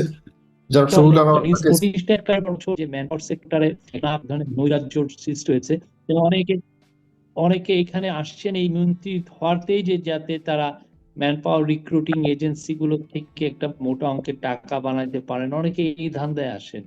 আমাদের সততা আছে, আমরা দেখছি এই পুরো জিনিসটা, এবং ইচ্ছাটাও আছে যে কিছু মিনিংফুল রিফর্ম আমরা যদি করতে পারি, তাহলে আশা করা যায় যে এটা আপনারা যে আমরা বেটার সার্ভিস। করতে পারেন জনাব শফিকুল আলম, এটার প্রমাণ কিন্তু পেয়ে গেছে। আমি যাইনি দেশে, কিন্তু একজন দর্শক যে ফ্রান্স থেকে যিনি তিনি কিন্তু বলেছেন যে এয়ারপোর্টে একটা বিশাল পরিবর্তন তিনি দেখেছেন। এই পরিবর্তনটার জন্য বছরকে বছর এই প্রবাসীরা বহুবার সরকারের কাছে বা রাজনৈতিক সরকারের কাছে বলার চেষ্টা করেছে যে আমরা হয়রানির শিকার হচ্ছি এবং আমরা মিসট্রিটেড হচ্ছি, আমাদের সাথে বাজে ব্যবহার করছে। এটা থেকে তো বেরিয়ে এসছে। তার মানে এই সরকারের, বর্তমান সরকারের, আপনাদের সরকারের ইচ্ছা হয়েছে এবং করেছেন আপনারা, সেটা বাস্তব প্রমাণ মিলেছে। তার মানে হচ্ছে এই জিনিসগুলি আপনারা যদি চান তাহলে হয়, এটাই আমার কাছে মনে হয় যে আপনাদের চাওয়াটা এখানে গুরুত্বপূর্ণ। যারা হাফেজ মোহাম্মদ, আপনি বলুন কোথায় হয়ে যাচ্ছে। আসসালামু আলাইকুম রহমতুল্লাহ বরাকাতু। জি, শুনতে পাচ্ছেন আমাকে? জি, স্পষ্ট শুনতে জি পাচ্ছি। জি, বলেন। জি, আমি হচ্ছে যে বৈষম্য বিরোধী আন্দোলনের কারণে সংযুক্ত আরব আমিরাত থেকে 57 দুই গ্রুপ যারা আছে তাদের মধ্য থেকে একজন। জি, আমরা সংযুক্ত আরব আমিরাত থেকে প্রথমত professor doctor Mohammad Yunus sir, বাংলাদেশের প্রধান উপদেষ্টা ডক্টর মোহাম্মদ ইউনূস স্যারকে অসংখ্য ধন্যবাদ এবং কৃতজ্ঞতা জানাচ্ছি। আমাদের মুক্তির বিষয়ে উনি ইউএই সংযুক্ত আরব আমিরাতের প্রেসিডেন্ট শেখ মোহাম্মদ সাহেবকে কল দিয়েছেন আমাদের মুক্তির জন্য। এই জন্য ওনাকে ধন্যবাদ এবং কৃতজ্ঞতা জানাচ্ছি। কিন্তু দুঃখজনক আমরা আসছি 3 মাস হয়ে গেছে, এখনো পর্যন্ত সরকারের পক্ষ থেকে কোনো ধরনের আর্থিক সাপোর্ট, আর্থিক সহযোগিতা এখন পর্যন্ত আমরা পাইনি। 2 নম্বর বিষয় হচ্ছে আমাদের কিছু দাবি আছে, আমাদের সকল প্রবাসীর পক্ষ থেকে আমি দাবিগুলো উত্থাপন করছি। 1 নম্বর হচ্ছে যে আমাদের যে নিউ এন্ট্রিটা দেওয়া হয়েছে, এই নিউ এন্ট্রি এটা তুলে দেওয়ার জন্য সরকারের সহযোগিতা কামনা করছি, এবং পুনরায় বিদেশ গমনে ইচ্ছুক ইউরোপ বা যে কোনো দেশে প্রবাসীদের বিদেশ যাওয়ার ব্যবস্থা করার অনুরোধ করছি, এবং যারা দেশে আছে, যারা দেশে থাকতে চায় তাদের প্রবাসীদের কর্মসংস্থানের ব্যবস্থা করার বিষয়ে অনুরোধ জানাচ্ছি। এবং সরকারের আর্থিক সহায়তা বা সুদবিহীন লোন বা লোন নিয়ে তাদের উদ্যোক্তা হওয়ার অনুরোধ জানাচ্ছি। এবং বৈষম্য বিরোধী ছাত্র আন্দোলনে আমাদের যে প্রবাসীদের ত্যাগ এবং অবদান, এগুলো ইতিহাসের পাতায় এবং পাঠ্য বইয়ে যুক্ত করার জন্য আমরা সরকারের প্রতি অনুরোধ জানাচ্ছি। জি দর্শক, না, ওনার প্রস্তাবগুলো খুবই বেশ সুন্দর, আমি শুনলাম। আমি আর একটা যেটা হচ্ছে যে যারা ইউএই থেকে ফিরে আসছেন, আমরা তো সর্বোচ্চ চেষ্টা করেছি, জানেন ইউএই খুবই কঠিন ওদের ল, এবং এই ধরনের ঘটনা খুব কম ঘটেছে যে একটা দেশের রাষ্ট্রপ্রধান ওই ইউএইর রাষ্ট্রপ্রধানকে একটা অনুরোধ করলেন আর উনি ওই অনুরোধে ওইখানে অনেককে মুক্ত করে দিলেন। তো উনি প্রফেসর ইউনূসের প্রতি তার যে অগাধ সম্মান, সেই সম্মানটা দেখে উনি ওনাদেরকে এই পার্ডন করেছেন, দেশে ফিরতে গেছেন। তো পরবর্তী যে ধাপগুলো, সেগুলোর ব্যাপারে আমরা দেখছি কি করা যায়। আমাদেরও তো মাত্র 4 মাস হলো আমরা আসছি ক্ষমতায়, এবং একটা খুব ব্রোকেন একটা ইকোনমি। আপনারা অনেকে অনেক রকমের ভাবছেন যে আমরা অনেক কিছু পারি, কিন্তু অনেক কিছুই আসলে আমরা পারছিও না। সেই জন্য যে আমাদের টাকা পয়সার অবস্থা খুবই খারাপ, ফিনান্সিয়াল কন্ডিশন এমন একটা জায়গায় নিয়ে গেছে, একদম খাদের কিনারে নিয়ে রেখে গেছে। তা আমরা উনি যে কথাগুলো বললেন খুব মনোযোগ দিয়ে শুনলাম। আমি ওনার ডিমান্ড গুলো আমি শুনলাম, দেখি আমরা কতটুকু কি করতে পারি, আমরা জানাবো আর কি। এই ডিমান্ড গুলো আমি, যারা এগুলো করবেন, আমি তো চিফ অ্যাডভাইজার অফিসে আছি, আমি এটা নিয়ে আমি মানে প্রবাসী কল্যাণ মন্ত্রণালয়ে যারা কর্মকর্তা এবং যিনি অ্যাডভাইজার আছেন তাদের কাছে আমি পাঠিয়ে দেব। প্রবাসীরা খুশি হলে যে রেমিটেন্স বাড়ে এটা তো প্রমাণ পেয়েছে। কারণ হলো অবশ্যই, হ্যাঁ, তো সুতরাং তাদেরকে যদি আমরা ঠিক রাখি, এই যে বললেন আপনি ফাইন্যান্সিয়াল প্রবলেম, বাংলাদেশের সবচেয়ে বড় আর্নিং সোর্স হলো আপনার প্রবাস রেমিটেন্স। এতগুলি মানুষ, এক একটা আমাদের জন্য ইন্ডাস্ট্রি, বিনা ইনভেস্টমেন্ট, কারণ কোনো প্রবাসীর জন্য সরকার কখনো কোনো বরাদ্দ দেয়নি যে এই প্রবাসীকে আমরা বিদেশে পাঠালাম, এর জন্য আমরা এই টাকা খরচ করলাম, এরকম কোনো খরচ বাংলাদেশের সরকারের নাই। সেখানে বিনা ইনভেস্টমেন্টে এত বড় একটা ফাইন্যান্সিয়াল সাপোর্ট আসে, তাদের জন্য আমরা যদি চিন্তা না করি কার জন্য করবো? এই যে প্রবাসীরা এতটা উদ্বিগ্ন দেশের জন্য, আপনি দেখেন এই 24-এর আন্দোলনের পর হঠাৎ করে যে রেমিটেন্স গুলো অনেক আকাশচুম্বী হয়ে গেল। কেন হয়ে গেল? কারণ হলো তারা অবশ্যই অনেক খুশি হয়ে পাঠিয়েছে, অনেকে আটকে রেখে এরপর দেখা যাচ্ছে যে আবারও পাঠানো শুরু করেছে। কারণ হলো তাদের মনোনীত বা তাদের মনোপুত একটা সরকার পেয়েছে বলে তারা করেছে, আরো করবে। আমার কাছে মনে হয় তাদেরকে যদি আমরা একটা সুন্দর সুযোগ দিতে পারি, তাদেরকে যদি একটা নিশ্চিত জায়গা দিতে পারি, তাদের সার্ভিস দিতে পারি, তাদেরও উদ্যম অনেক বাড়বে, তারাও কাজ করার শক্তি অনেক পাবে।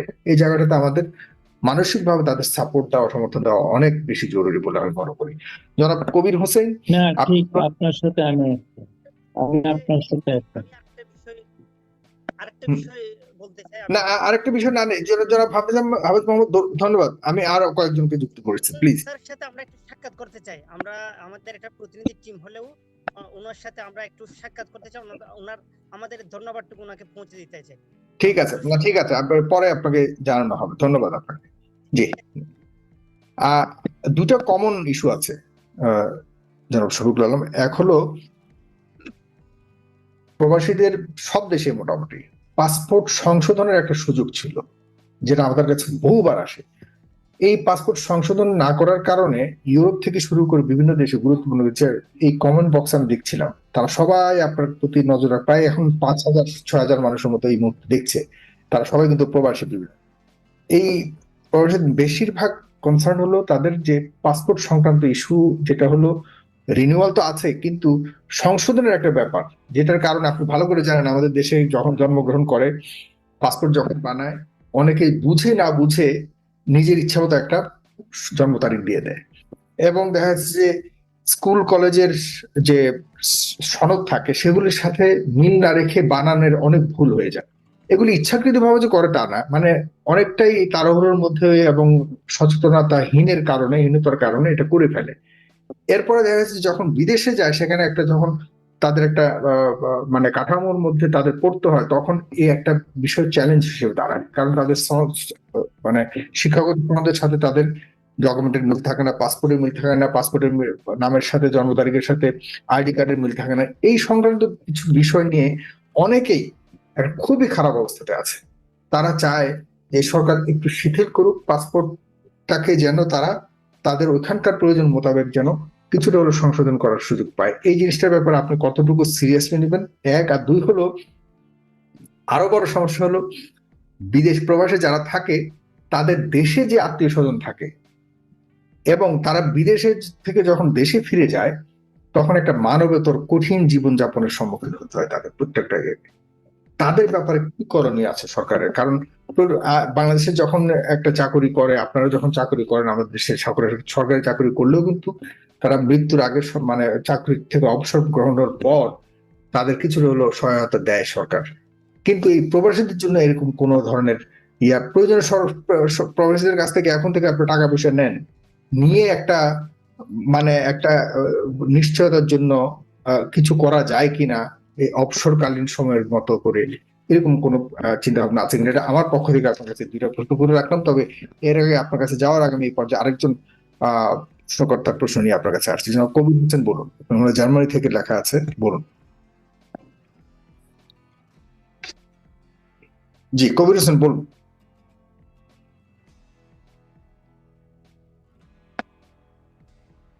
কবির হোসেন আপনি মনে হয় শুনতে পাচ্ছেন না।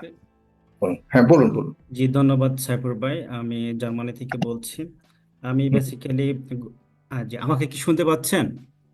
হ্যাঁ জি আমাকে শুনতে পাচ্ছেন, রাইট? জি জি ধন্যবাদ। আমি শুনতে পাচ্ছি। আ- আ- আ- আমি শুনতে পাচ্ছি যে আমি বেসিক্যালি গত 4 থেকে 5 বছর ধরে প্রবাসীদের নিয়ে কাজ করতেছি।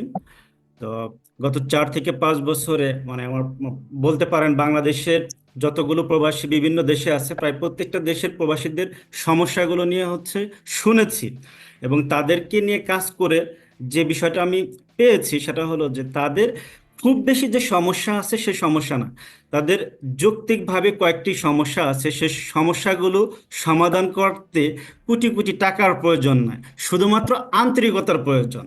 শুধুমাত্র আন্তরিকতার প্রয়োজন। আমি ছোট্ট একটা উদাহরণ দিই, সেটা হলো যে আমাদের 2002 সালে অনিয়মিত আনডকুমেন্ট দুস্থ এবং অসহায় প্রবাসী বাংলাদেশি কর্মীর মরদেহ পরিবহন ব্যয় সংক্রান্ত নীতিমালা হয়েছিল 2002 সালে।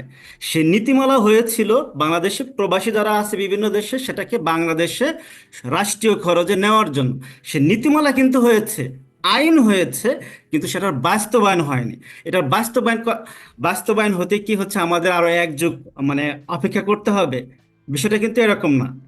তো আমাদের মানে চাওয়াটা হচ্ছে যে আইন তৈরি করেন ভালো কথা, সে আইনের বাস্তবায়নটা চাই, আন্তরিকতা চাই।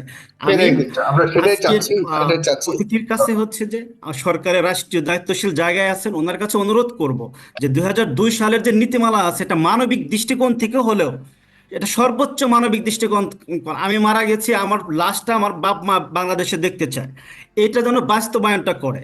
আরেকটা বিষয় হচ্ছে আমি একটু বলতে চাই যে প্রবাসীদের জাতীয় পরিচয়পত্র এখন পর্যন্ত অনেক প্রবাসী, লাখ লাখ প্রবাসীর নাই। এটা কিন্তু আইন করেছে এবং সে আইন অনুযায়ী শুধুমাত্র সংযুক্ত আরব আমিরাত আর 2-1টা দেশে সে পরিচয়পত্র দেওয়ার জন্য কার্যক্রম শুরু করেছে। সেটা 15 দিন কার্যক্রম শুরু করে, 15 দিন পরে আবার তারা ব্যাক করে চলে যায়। কিন্তু প্রত্যেকটা দেশে এটা কাজ করতে আপনাকে মাসের পর মাস অপেক্ষা করতে হবে কেন, বছরের পর বছর অপেক্ষা করতে কেন? আপনি এটা শর্ট 6 মান্থের একটা প্রজেক্ট নেন, 6 মাসের মধ্যে কাজটা করতে পারবেন। আরেকটা বিষয় হলো যে আমাদের যেটা বলা হয়েছে যে একটা সর্বশেষ সেটা হলো যে আমাদের ব্যালট পেপার, আমাদের যে প্রবাসীদের যে বলা হচ্ছে যে তারা ভোটাধিকার দিবেন, সরকারের পক্ষ থেকে বলা হয়েছে পোস্টাল ব্যালটের মাধ্যমে এই বিষয়টা 2018 সাল থেকে আওয়ামী লীগ সরকার দিয়েছে। সেই আওয়ামী লীগ সরকার 2018 সাল থেকে 2 টার্ম দিয়েছে, এক টার্মে 10টা ভোটও প্রবাসীরা ভোট দিতে পারে নাই। আমাদের তুরস্কের মতো দেশ যদি হচ্ছে তারে প্রবাসীদের ভোট দূতাবাসের মাধ্যমে বিভিন্ন দেশের বিভিন্ন সিটিতে বুথ খুলে সেখানে নির্বাচনের মধ্যে সশরীরে ভোট দেওয়ার ব্যবস্থা করতে পারে, তাহলে আমরা কেন পারবো না? আমাদের অন্তর্বর্তী সরকার, আমরা চাই এই আইনটা তারা অবশ্যই বাস্তবায়ন করবে, আইনটা তৈরি করবে, প্রবাসীরা যেন হচ্ছে তারা ভোটটা দিতে পারে। শুধু মুখের কথা না, গত 53 বছর প্রবাসীরা কোনো সমস্যা সমাধান করতে পারেনি কোনো সরকার। আমরা জানি ভবিষ্যতে কোন সরকার আসবে সেটার উপর আমরা নির্ভর করতে চাই না। প্রবাসীদের যে সমস্যাগুলো আছে, প্রবাসীদের ভোটাধিকার থেকে শুরু করে পাসপোর্ট সমস্যার সমাধান থেকে শুরু করে, এটা আন্তরিকতার সাথে, আমি আবারও বলবো এই শব্দটা, শুধুমাত্র আন্তরিকতা। আইন মন্ত্রণালয়ে প্রবাসীদের দ্বৈত নাগরিকত্ব বিষয়ে একটা আইন 5 বছর না 6 বছর ধরে চলে আসছে। আমাদের আইন মন্ত্রণালয় আইন যিনি আছেন বর্তমানে হচ্ছে আসিফুজ্জামান স্যার, ওনার একটা কলমের খোঁচা দিলে কিন্তু সেই আইনটা পাশ হয়ে যায়। তো ধন্যবাদ। আমি আবারও বলবো যে ধন্যবাদ ধন্যবাদ আইন আছে, সেই আইনগুলোর বাস্তবায়ন চাই। ধন্যবাদ সাগর ভাই। খুবই গুরুত্বপূর্ণ। জি, জনাব শফিকুল আলম, please। না, আমি কবির হোসেন ভাইয়ের কথাগুলো শুনলাম, খুবই প্যাশনেটলি উনি বললেন। আমি আবারও বলছি যে এই সমস্ত যে নতুন নতুন প্রস্তাব আসছে,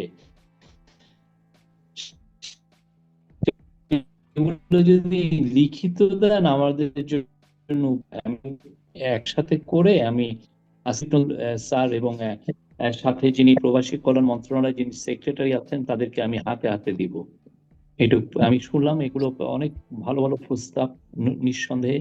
এবং আমরা সবাই তো জানি যে আমরা আসলে আমাদের প্রবাসী ভাই বোনদেরকে প্রতি আমরা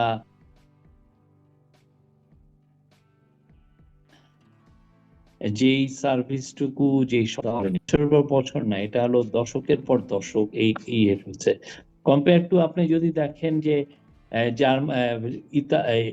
তার্কি, তার যে 1960-এর দশকে তার্কি থেকে জার্মানিতে গিয়েছে, তার প্রত্যেকটা লোক এখনো তার্কির সাথে যে বন্ডিংটা চিন্তাই করা যায় না। তার্কি পিপল যারা জার্মানিতে থাকে তারা তার্কির জন্য একদম জান কোরবান দিয়ে ফেলে।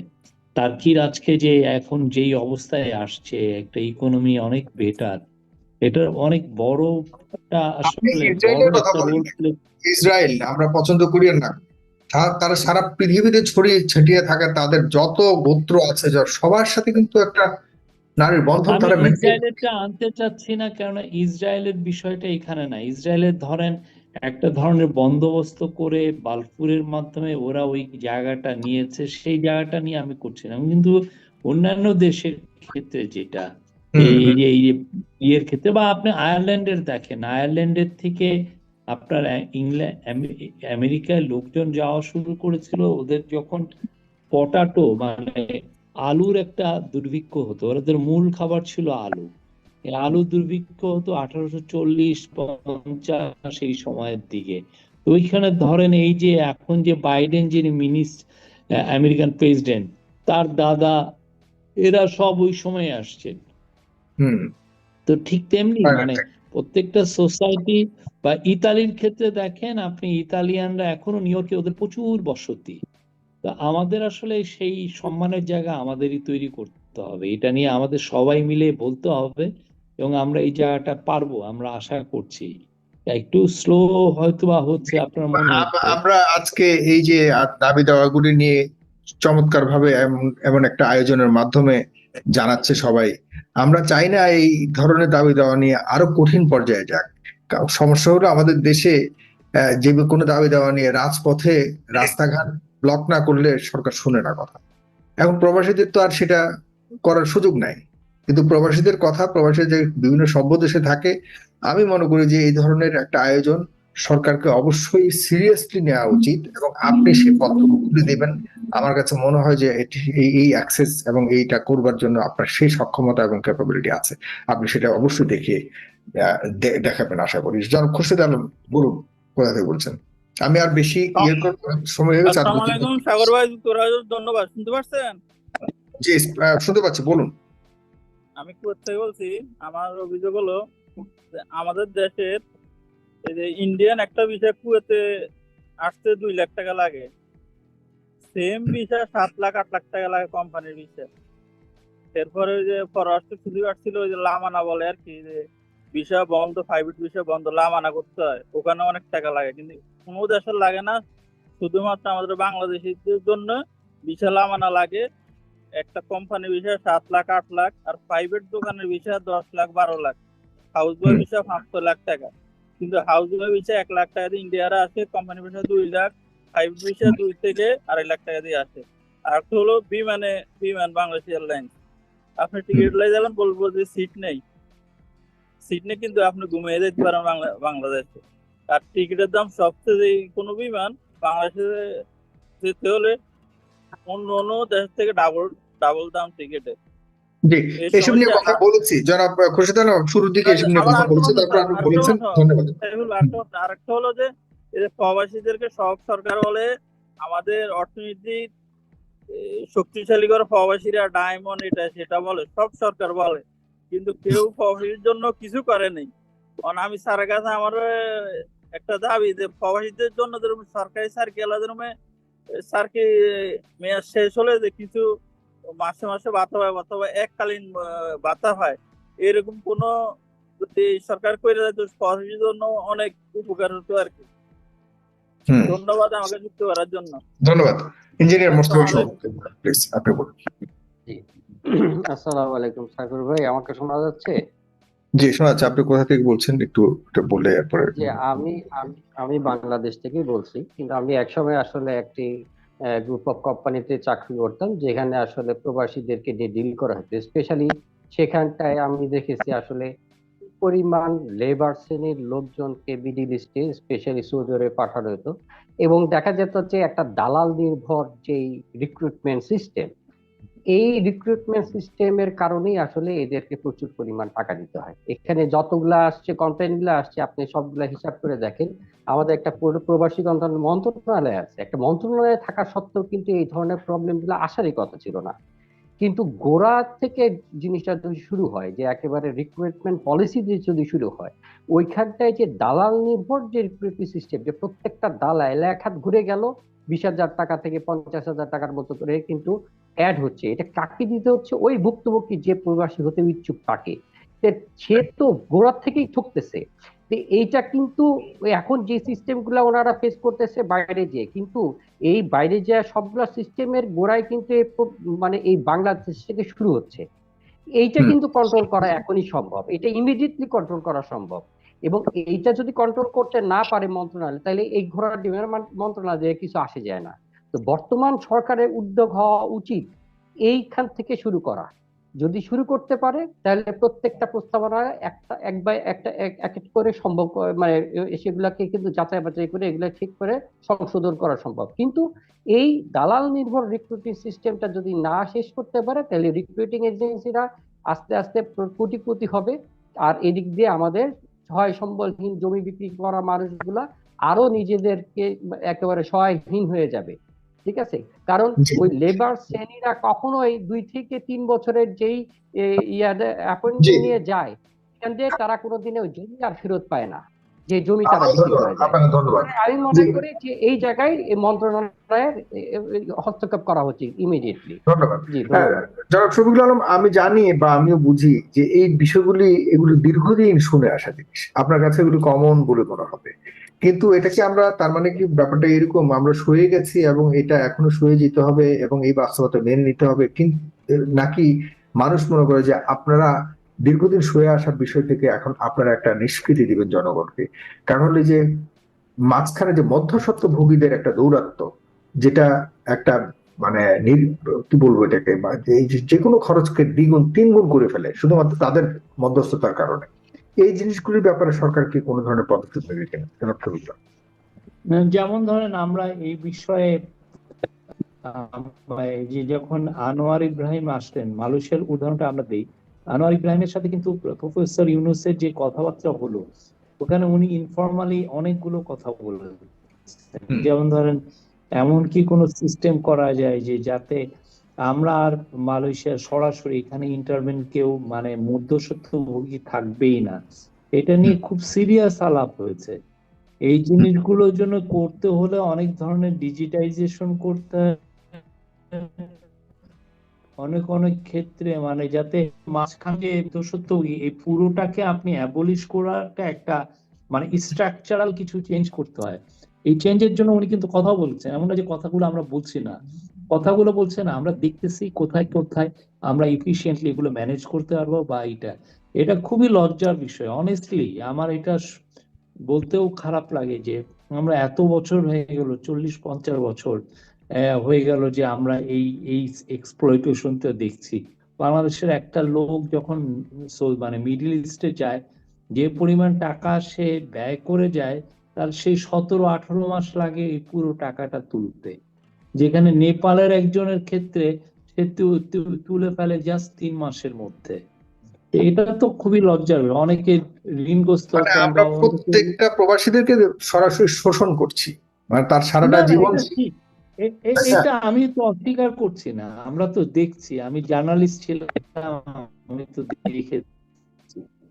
হুম, না তো সেখান আমরা থেকে এই বের হওয়ার জন্য জায়গাগুলো কিভাবে এখানে কতটা কমানো যায় বা একদম ফ্রি করা যায় হুম, বলেন। না সেখান থেকে বের হবার মতো পদক্ষেপ, শক্ত পদক্ষেপ নিচ্ছেন কিনা সেটা হলো। না সেই জন্যই আমরা কাজ করছি, আমি বলতে পারি এটা নিয়ে কাজ কারণ হচ্ছে। এই সরকার, আমরা আপনারাই বলেন, এটা আপনারা কিন্তু এটা রিফর্মের শুধুমাত্র সরকার, আপনারা কিন্তু সে এগুলো একটা ঠিক জিনিস করার জন্য কি এসেছেন, মেরামত করার জন্য এসেছেন। সাগর ভাই একটা জি, জিনিস সেটা হচ্ছে যে আমি তো এটা তো ঢোল কি দুইটা দিকে, দুই হাত ছাড়া তো তালি হবে না। আমরা এক হাতে আমাদের তরফ থেকে রিফর্ম করলাম, ওইদিকে তো আমাদের পুরো জিনিসটাই নেক্সাসটা তো শুধুমাত্র বাংলাদেশে শিকড় গেড়েছে তা না, একই হুম, নেক্সাস কিন্তু মালয়েশিয়াও শিকড় গেড়েছে। সে একই নেক্সাস কিন্তু সৌদি আরব, ইউএই, কাতার এখানেও আছে। এই পুরো নেক্সাসটা অনেক অনেক পাওয়ারফুল, এদেরকে চোখেও দেখা যায় না। তো আমরা চেষ্টা করছি একটু তো বলতে পারি। জি। আমি আর কয়েকজনের প্রশ্ন নিয়ে আমি এরপর অনুষ্ঠানটা শেষ। প্রিয় দর্শক, আপনারা যারা দেখছেন, খুবই গুরুত্বপূর্ণ আলোচনা চলছে, আপনাদের টাইম লাইনে এই অনুষ্ঠানটাকে রেখে দিন। আমরা যে কোনো সময় যেন যাচাই করতে পারি, ভেরিফাই করতে পারি যে আমাদের এই দাবিগুলো বা কথাবার্তাগুলোর কতটুকু বাস্তবায়ন হলো। জনাব শফিকুল আলমকে আমরা ডেফিনেটলি আবারও হয়তো জিজ্ঞাসা করবো যে আমাদের এই দাবিগুলো জানিয়েছিলাম, কতটুকু অগ্রগতি হলো। তিনি অবশ্যই আমাদেরকে সেই জবাব দেবেন, এই বিশ্বাস রাখি তার প্রতি। জনাব তৌকির আহমেদ বলুন, মালয়েশিয়া থেকে আপনি যুক্ত হয়েছেন, বলুন। আসসালামু আলাইকুম সাগর ভাই, থ্যাংক ইউ এমন একটা অনুষ্ঠান আয়োজন করার জন্য। Shafiqul sir thank you. আচ্ছা, সাইফুল ভাই, আমি একটা জাস্ট খালি একটু মালয়েশিয়া, আমি যেহেতু মালয়েশিয়া থাকি, এখান থেকে আমি একটা আপডেট দিতে চাচ্ছি। যেমন ধরেন, অ্যাকচুয়ালি এই যে লাস্টে আমাদের এই মালয়েশিয়াতে যে লোকগুলো আসলো, হুম, মানে কলিং এর যে লোকগুলো আসলো, আমার হুম, দেখা মতে, আমি মালয়েশিয়ার একটা এরিয়াতে থাকি, সেটা হচ্ছে আপনার ফ্যাক্টরি এরিয়া, মানে হুম, কমার্শিয়াল এরিয়া আর কি। তো সেই হুম, এরিয়াতে একটা জিনিস আমরা লক্ষ্য করলাম আর কি, যে একটা কোম্পানি প্রায় 50 জন লোক আনছে। 50 হুম, জন লোক আনছে সে, আনার পর কোম্পানি মাত্র রিসিভ করলো 20 জন, আর বাকি 30 জনকে বাইরে করে দিল। হুম, এখন আমার প্রশ্ন হচ্ছে এটাই, যে সাইফুল, শফিকুল স্যার যদি এই জিনিসটা একটু নোট করে রাখে। আচ্ছা, যেমন ধরেন মালয়েশিয়াতে আমার লোক লাগবে 100 জন, কিন্তু আমরা লোক পাঠাচ্ছি 300 জন, আর বাকি লোক 200 জন এই যে বেকার ভাবে ঘুরতেছে আমাদের চোখের সামনে, এবং আমার রুমে অনেকেরই আমি ফালাই রাখছি এখনো। এই হুম, লোকগুলার এখন মনে করেন যে কেউই দেখাশোনা করতেছে না, যেরকম ভাই ব্রাদার বইলে আইসা রুমের ভিতরে থাকতেছে। তো এই জিনিসগুলো কিভাবে সলভ করা যায়? যেমন ধরেন, আমার কোম্পানি আনছে, আমার লোক লাগবে 50 জন, সে হুম, নিয়ে আসছে 100 জন, বাকি 50 জন সে ছেড়ে দিছে। জি, এবার দেখেন, আরো কি সমস্যা হচ্ছে কি, এবার এই যে লোকগুলা আসছে, তার থেকে মনে করেন যে প্রায় মনে হয় আমার জানা মতে 60% লোক এখন অবৈধ, মোটামুটি যারা নতুন আসছে। জি, হুম, তো এগুলা কে টেক কেয়ার করবে, এগুলা কে জি। দেখাশোনা করবে? এগুলি একটা বড় বিষয়। আমার মনে হয় যে যেভাবে একজন দর্শক বললেন যে আসলে এসব দেখভাল করার জন্য আলাদা একটা টিম গঠন না করলে আমার মনে হয় না তত বেশি অগ্রগতি হবে। আপনাকে ধন্যবাদ।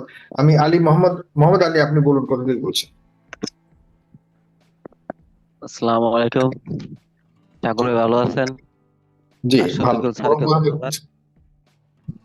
দেশ যে স্বাধীন হয়েছে তার জ্বলন্ত প্রমাণ আপনার এই অনুষ্ঠান। কারণ কোন সরকারি উচ্চ পর্যায়ের মানে লোকদের সাথে সরাসরি কথা বলবো, এটা আওয়ামী লীগ সরকার আমলে কখনো কল্পনা বাইরে ছিল। যাক, এখন কিছু কথা ছিল, আমি সিঙ্গাপুর থেকে বলছি। এখানে এই দেশে প্রায় 10 বছরের মতো আছি। অনেক রাত আপনার অনুষ্ঠান দেখা বা কিছু বলার জন্য আসছিলাম, যে দেখো বলার চেষ্টা করব। আসলে সবাই তো বলতেছেন যে আমরা এই বিদেশে কি পাঠানো যায়, থাকানো যায় কি, কম টাকা বেশি বা অনেক ধরনের কথা। আসলে যেটা চিরন্তন সত্য, এই প্রবাসীরা এই দেশে আইসা যে কষ্ট করতেছে বা তাদের ভিতরে যে কষ্টটা, তারা কেন আসে বিদেশে প্রবাসী সিঙ্গাপুরে বা বিভিন্ন বাইরের দেশে কেন আসে? আসলে দেশে চাকরি বাকরি না থাকার কারণে, দেশে একটা দুর্যোগ না থাকার কারণে কিন্তু মানুষ কিন্তু দেশের বাইরে চলে আসে। কেউ কি চায় না তার বাপ মা ভাই বোন আত্মীয় স্বজন সেইটা এই দেশ চলে আসছে? কিন্তু এখন চিন্তা করতেই আমাদের দেশের উচ্চ পর্যায়ে যে আমাদের দেশে একটা মানুষ, একটা মানুষ 10 বছর 20 বছর প্রবাস থাকে, তারপরে একটা সময় দেখা যাচ্ছে দেশে যাইতেছে, দেশে যায় কিছু করতে পারতেছে না।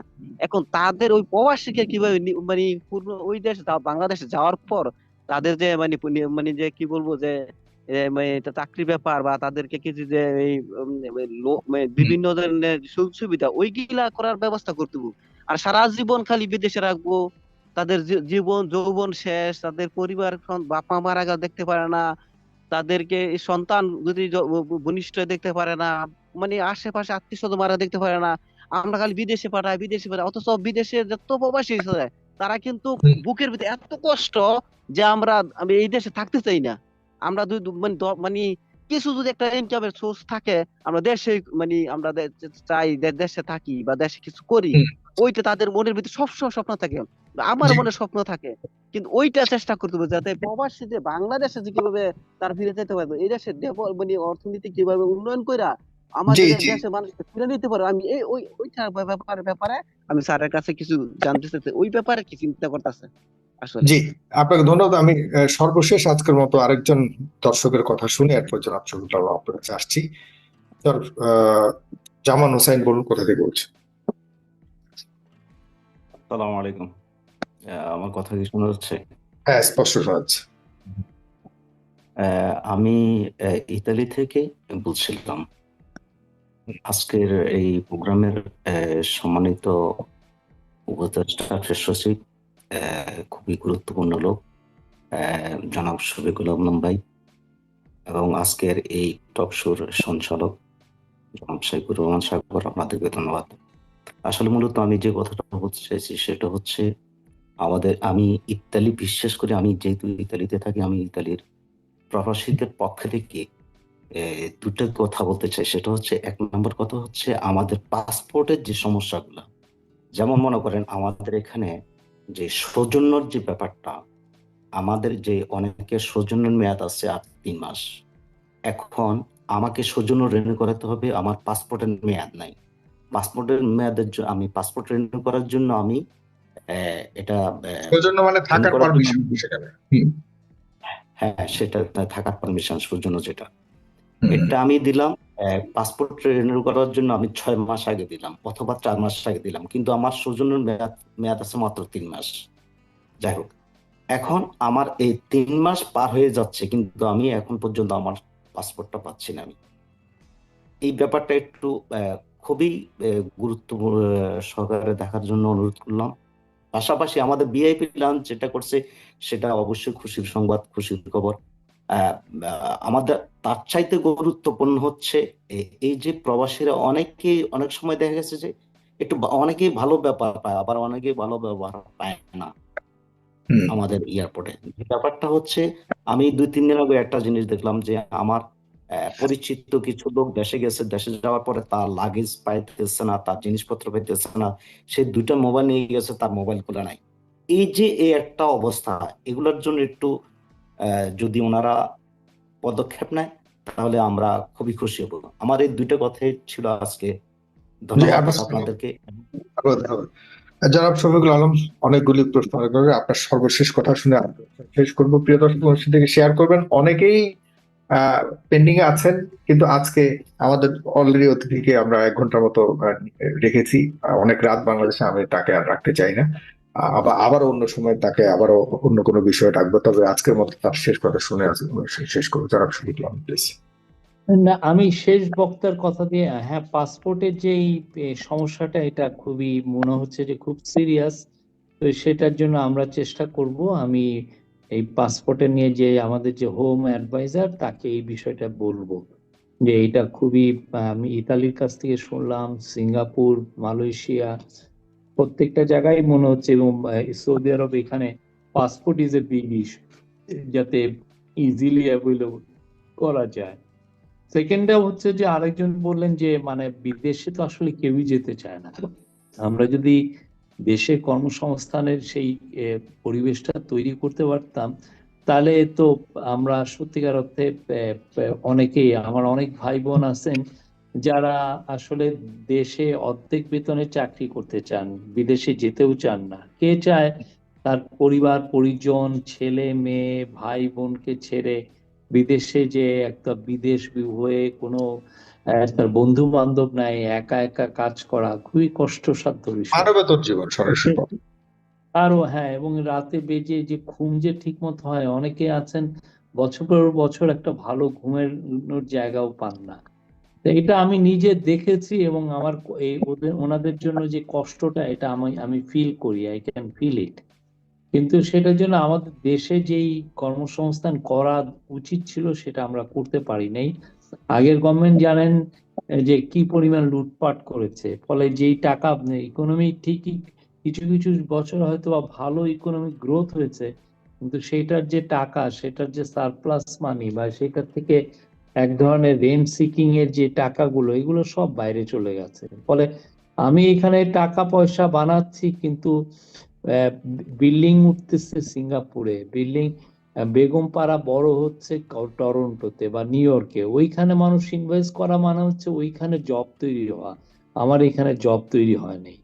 তো এই জিনিসটা আমরা তো চাচ্ছি, আমাদের এই সরকার, আপনাদেরই সরকার, এবং এই সরকার খুব আন্তরিকভাবে চাচ্ছে যে বাংলাদেশে যাতে জব তৈরির যেগুলো করলে বাংলাদেশে প্রচুর জব তৈরি হবে, বিদেশি ইনভেস্টররা আসবেন, সেই চেষ্টাটা আমরা করছি। আমরা লেবার লটাকে রিফর্ম করছি, সংস্কার করছি। এই লেবার ল সংস্কার করলে হয় কি, অনেক বড় বড় কোম্পানি বাংলাদেশে ইনভেস্ট করতে আসবে। প্লাস আমরা দেশকে স্ট্যাবল একটা জায়গায় নিয়ে যাওয়ার চেষ্টা করছি, অনেকাংশেই সফল হয়েছি। তো সেই জায়গায় স্ট্যাবিলিটি আসলেও আমরা মনে করি যে বিদেশি ইনভেস্টর আসবেন। আরেকটা হচ্ছে যে করাপশনটাকে জিরো, অনেকে আসতে চান না বাংলাদেশে, ইনভেস্ট করতে চান না, বিকজ বাংলাদেশে প্রচুর করাপশন। কেউ যদি এসে ধরেন $500 মিলিয়ন ইনভেস্ট করতে আসে, তার যদি দেখা যায় যে না, তার $100 মিলিয়ন মানে কাউকে ব্রাইব, ঘুষ দিতে হচ্ছে, তাহলে উনি কেন ইনভেস্ট করবেন? তা আমরা এই জায়গাটাও একদম জিরো করাপশন, প্রবাসীরা যে ফিরে ম্যাক্সিমাম আসার পর তারাও তো কাজ করতে চায়, তারাও তো কাজ করতে পারে, সেক্ষেত্রে একদম সংকুচিত হয়ে যায়, তাদেরকে কেউ সহায়তা করে সামাজিক ভাবে পায় না, না পারিবারিক সেই জন্যই আমরা চাই যে বাংলাদেশের আমার ভাই বোনরা সব আমার আশেপাশেই থাকুক, বিদেশে কেন যাবেন? তো সেই জবটা তো আমাদের তৈরি করতে হবে, আমরা এটা চেষ্টা করছি। সেটার জন্যই এত রিফর্মের আয়োজন, এত সংস্কারের আয়োজন। আর সবাইকে আমার ধন্যবাদ যে আপনারা আমাদের সাথে আমি আপনাদের কথা শুনলাম। আমি সাইফুর সাগর ভাইয়ের কাছে এক্সপেক্ট করবো যে উনি এই পুরো যতগুলো ডিমান্ড আজকে এসছে, সেই ডিমান্ড গুলো উনি লিখিত নিয়ে আমাকে সরাসরি পাঠাবেন হোয়াটসঅ্যাপে। আমি যাদের কাছে এটা যাওয়ার কথা তাদের কাছে এটা হ্যান্ড ওভার করবো। জি, অবশ্যই। তাহলে আমরা আশা করি খুব স্বল্প সময়ের মধ্যে আপনি এই বিষয়গুলো নিয়ে ব্যবস্থা নেবেন, এবং এই বিষয়গুলির উপরে আরো অগ্রগতি কতটুকু হলো না হলো এ নিয়েও আপনার সাথে যোগাযোগ করব। কারণ জনগণ শুনেছে আপনি কথা দিয়েছেন, আমার উপর একটা দায় চলে এসছে যে কতটুকু কথা রাখলেন সেটাও জানবার জন্য। না, আমি তো কথা দিয়েছি, মানে আমি আপনার এগুলো নিয়ে আমি যারা যেমন পাসপোর্টের বিষয়টা হোম অ্যাডভাইজার দেখেন, তার কাছে আমি পাঠাবো, বা প্রবাসী অনেকগুলো সার্ভিসের কথা যেটা প্রবাসী কল্যাণ মন্ত্রণালয়, সেখানে আসিফ নজরুল স্যারের কাছে দিব। পাঠানোর বিষয়টা কিন্তু শরীফ ভাই সবাই কিন্তু সবসময় পাঠিয়েছে, কিন্তু এরা চায় বাস্তবায়ন। না, আমরা তো আমি তো এই জিনিসটা তো ওনাদেরকে বলবো, ওনারা মন্ত্রী, ওনারা। ধন্যবাদ প্রিয় দর্শকবিন্দু, এতক্ষণ আপনারা শুনলেন ভারত থেকে তরুণ ঘোষ একটি হুঁশিয়ারি সতর্ক বার্তা দিয়েছেন বাংলাদেশকে, এই বিষয়েও একটি লাইভ ভিডিও। আজকের ভিডিও ফুটেজ দেখে আপনাদের কি মন্তব্য অবশ্যই কমেন্ট বক্সে কমেন্ট করতে ভুলবেন না। আর হ্যাঁ, এমন নিত্য নতুন আপডেট খবর সবার আগে পেতে চাইলে অবশ্যই আমাদের এই পিচ্চি সাকিব ইউটিউব চ্যানেলটি সাবস্ক্রাইব করে বেল আইকনটি বাটনটি বাজিয়ে দিতে হবে, তাহলে আমাদের ভিডিও সর্বপ্রথম আপনার কাছে চলে যাবে নোটিফিকেশন। ধন্যবাদ।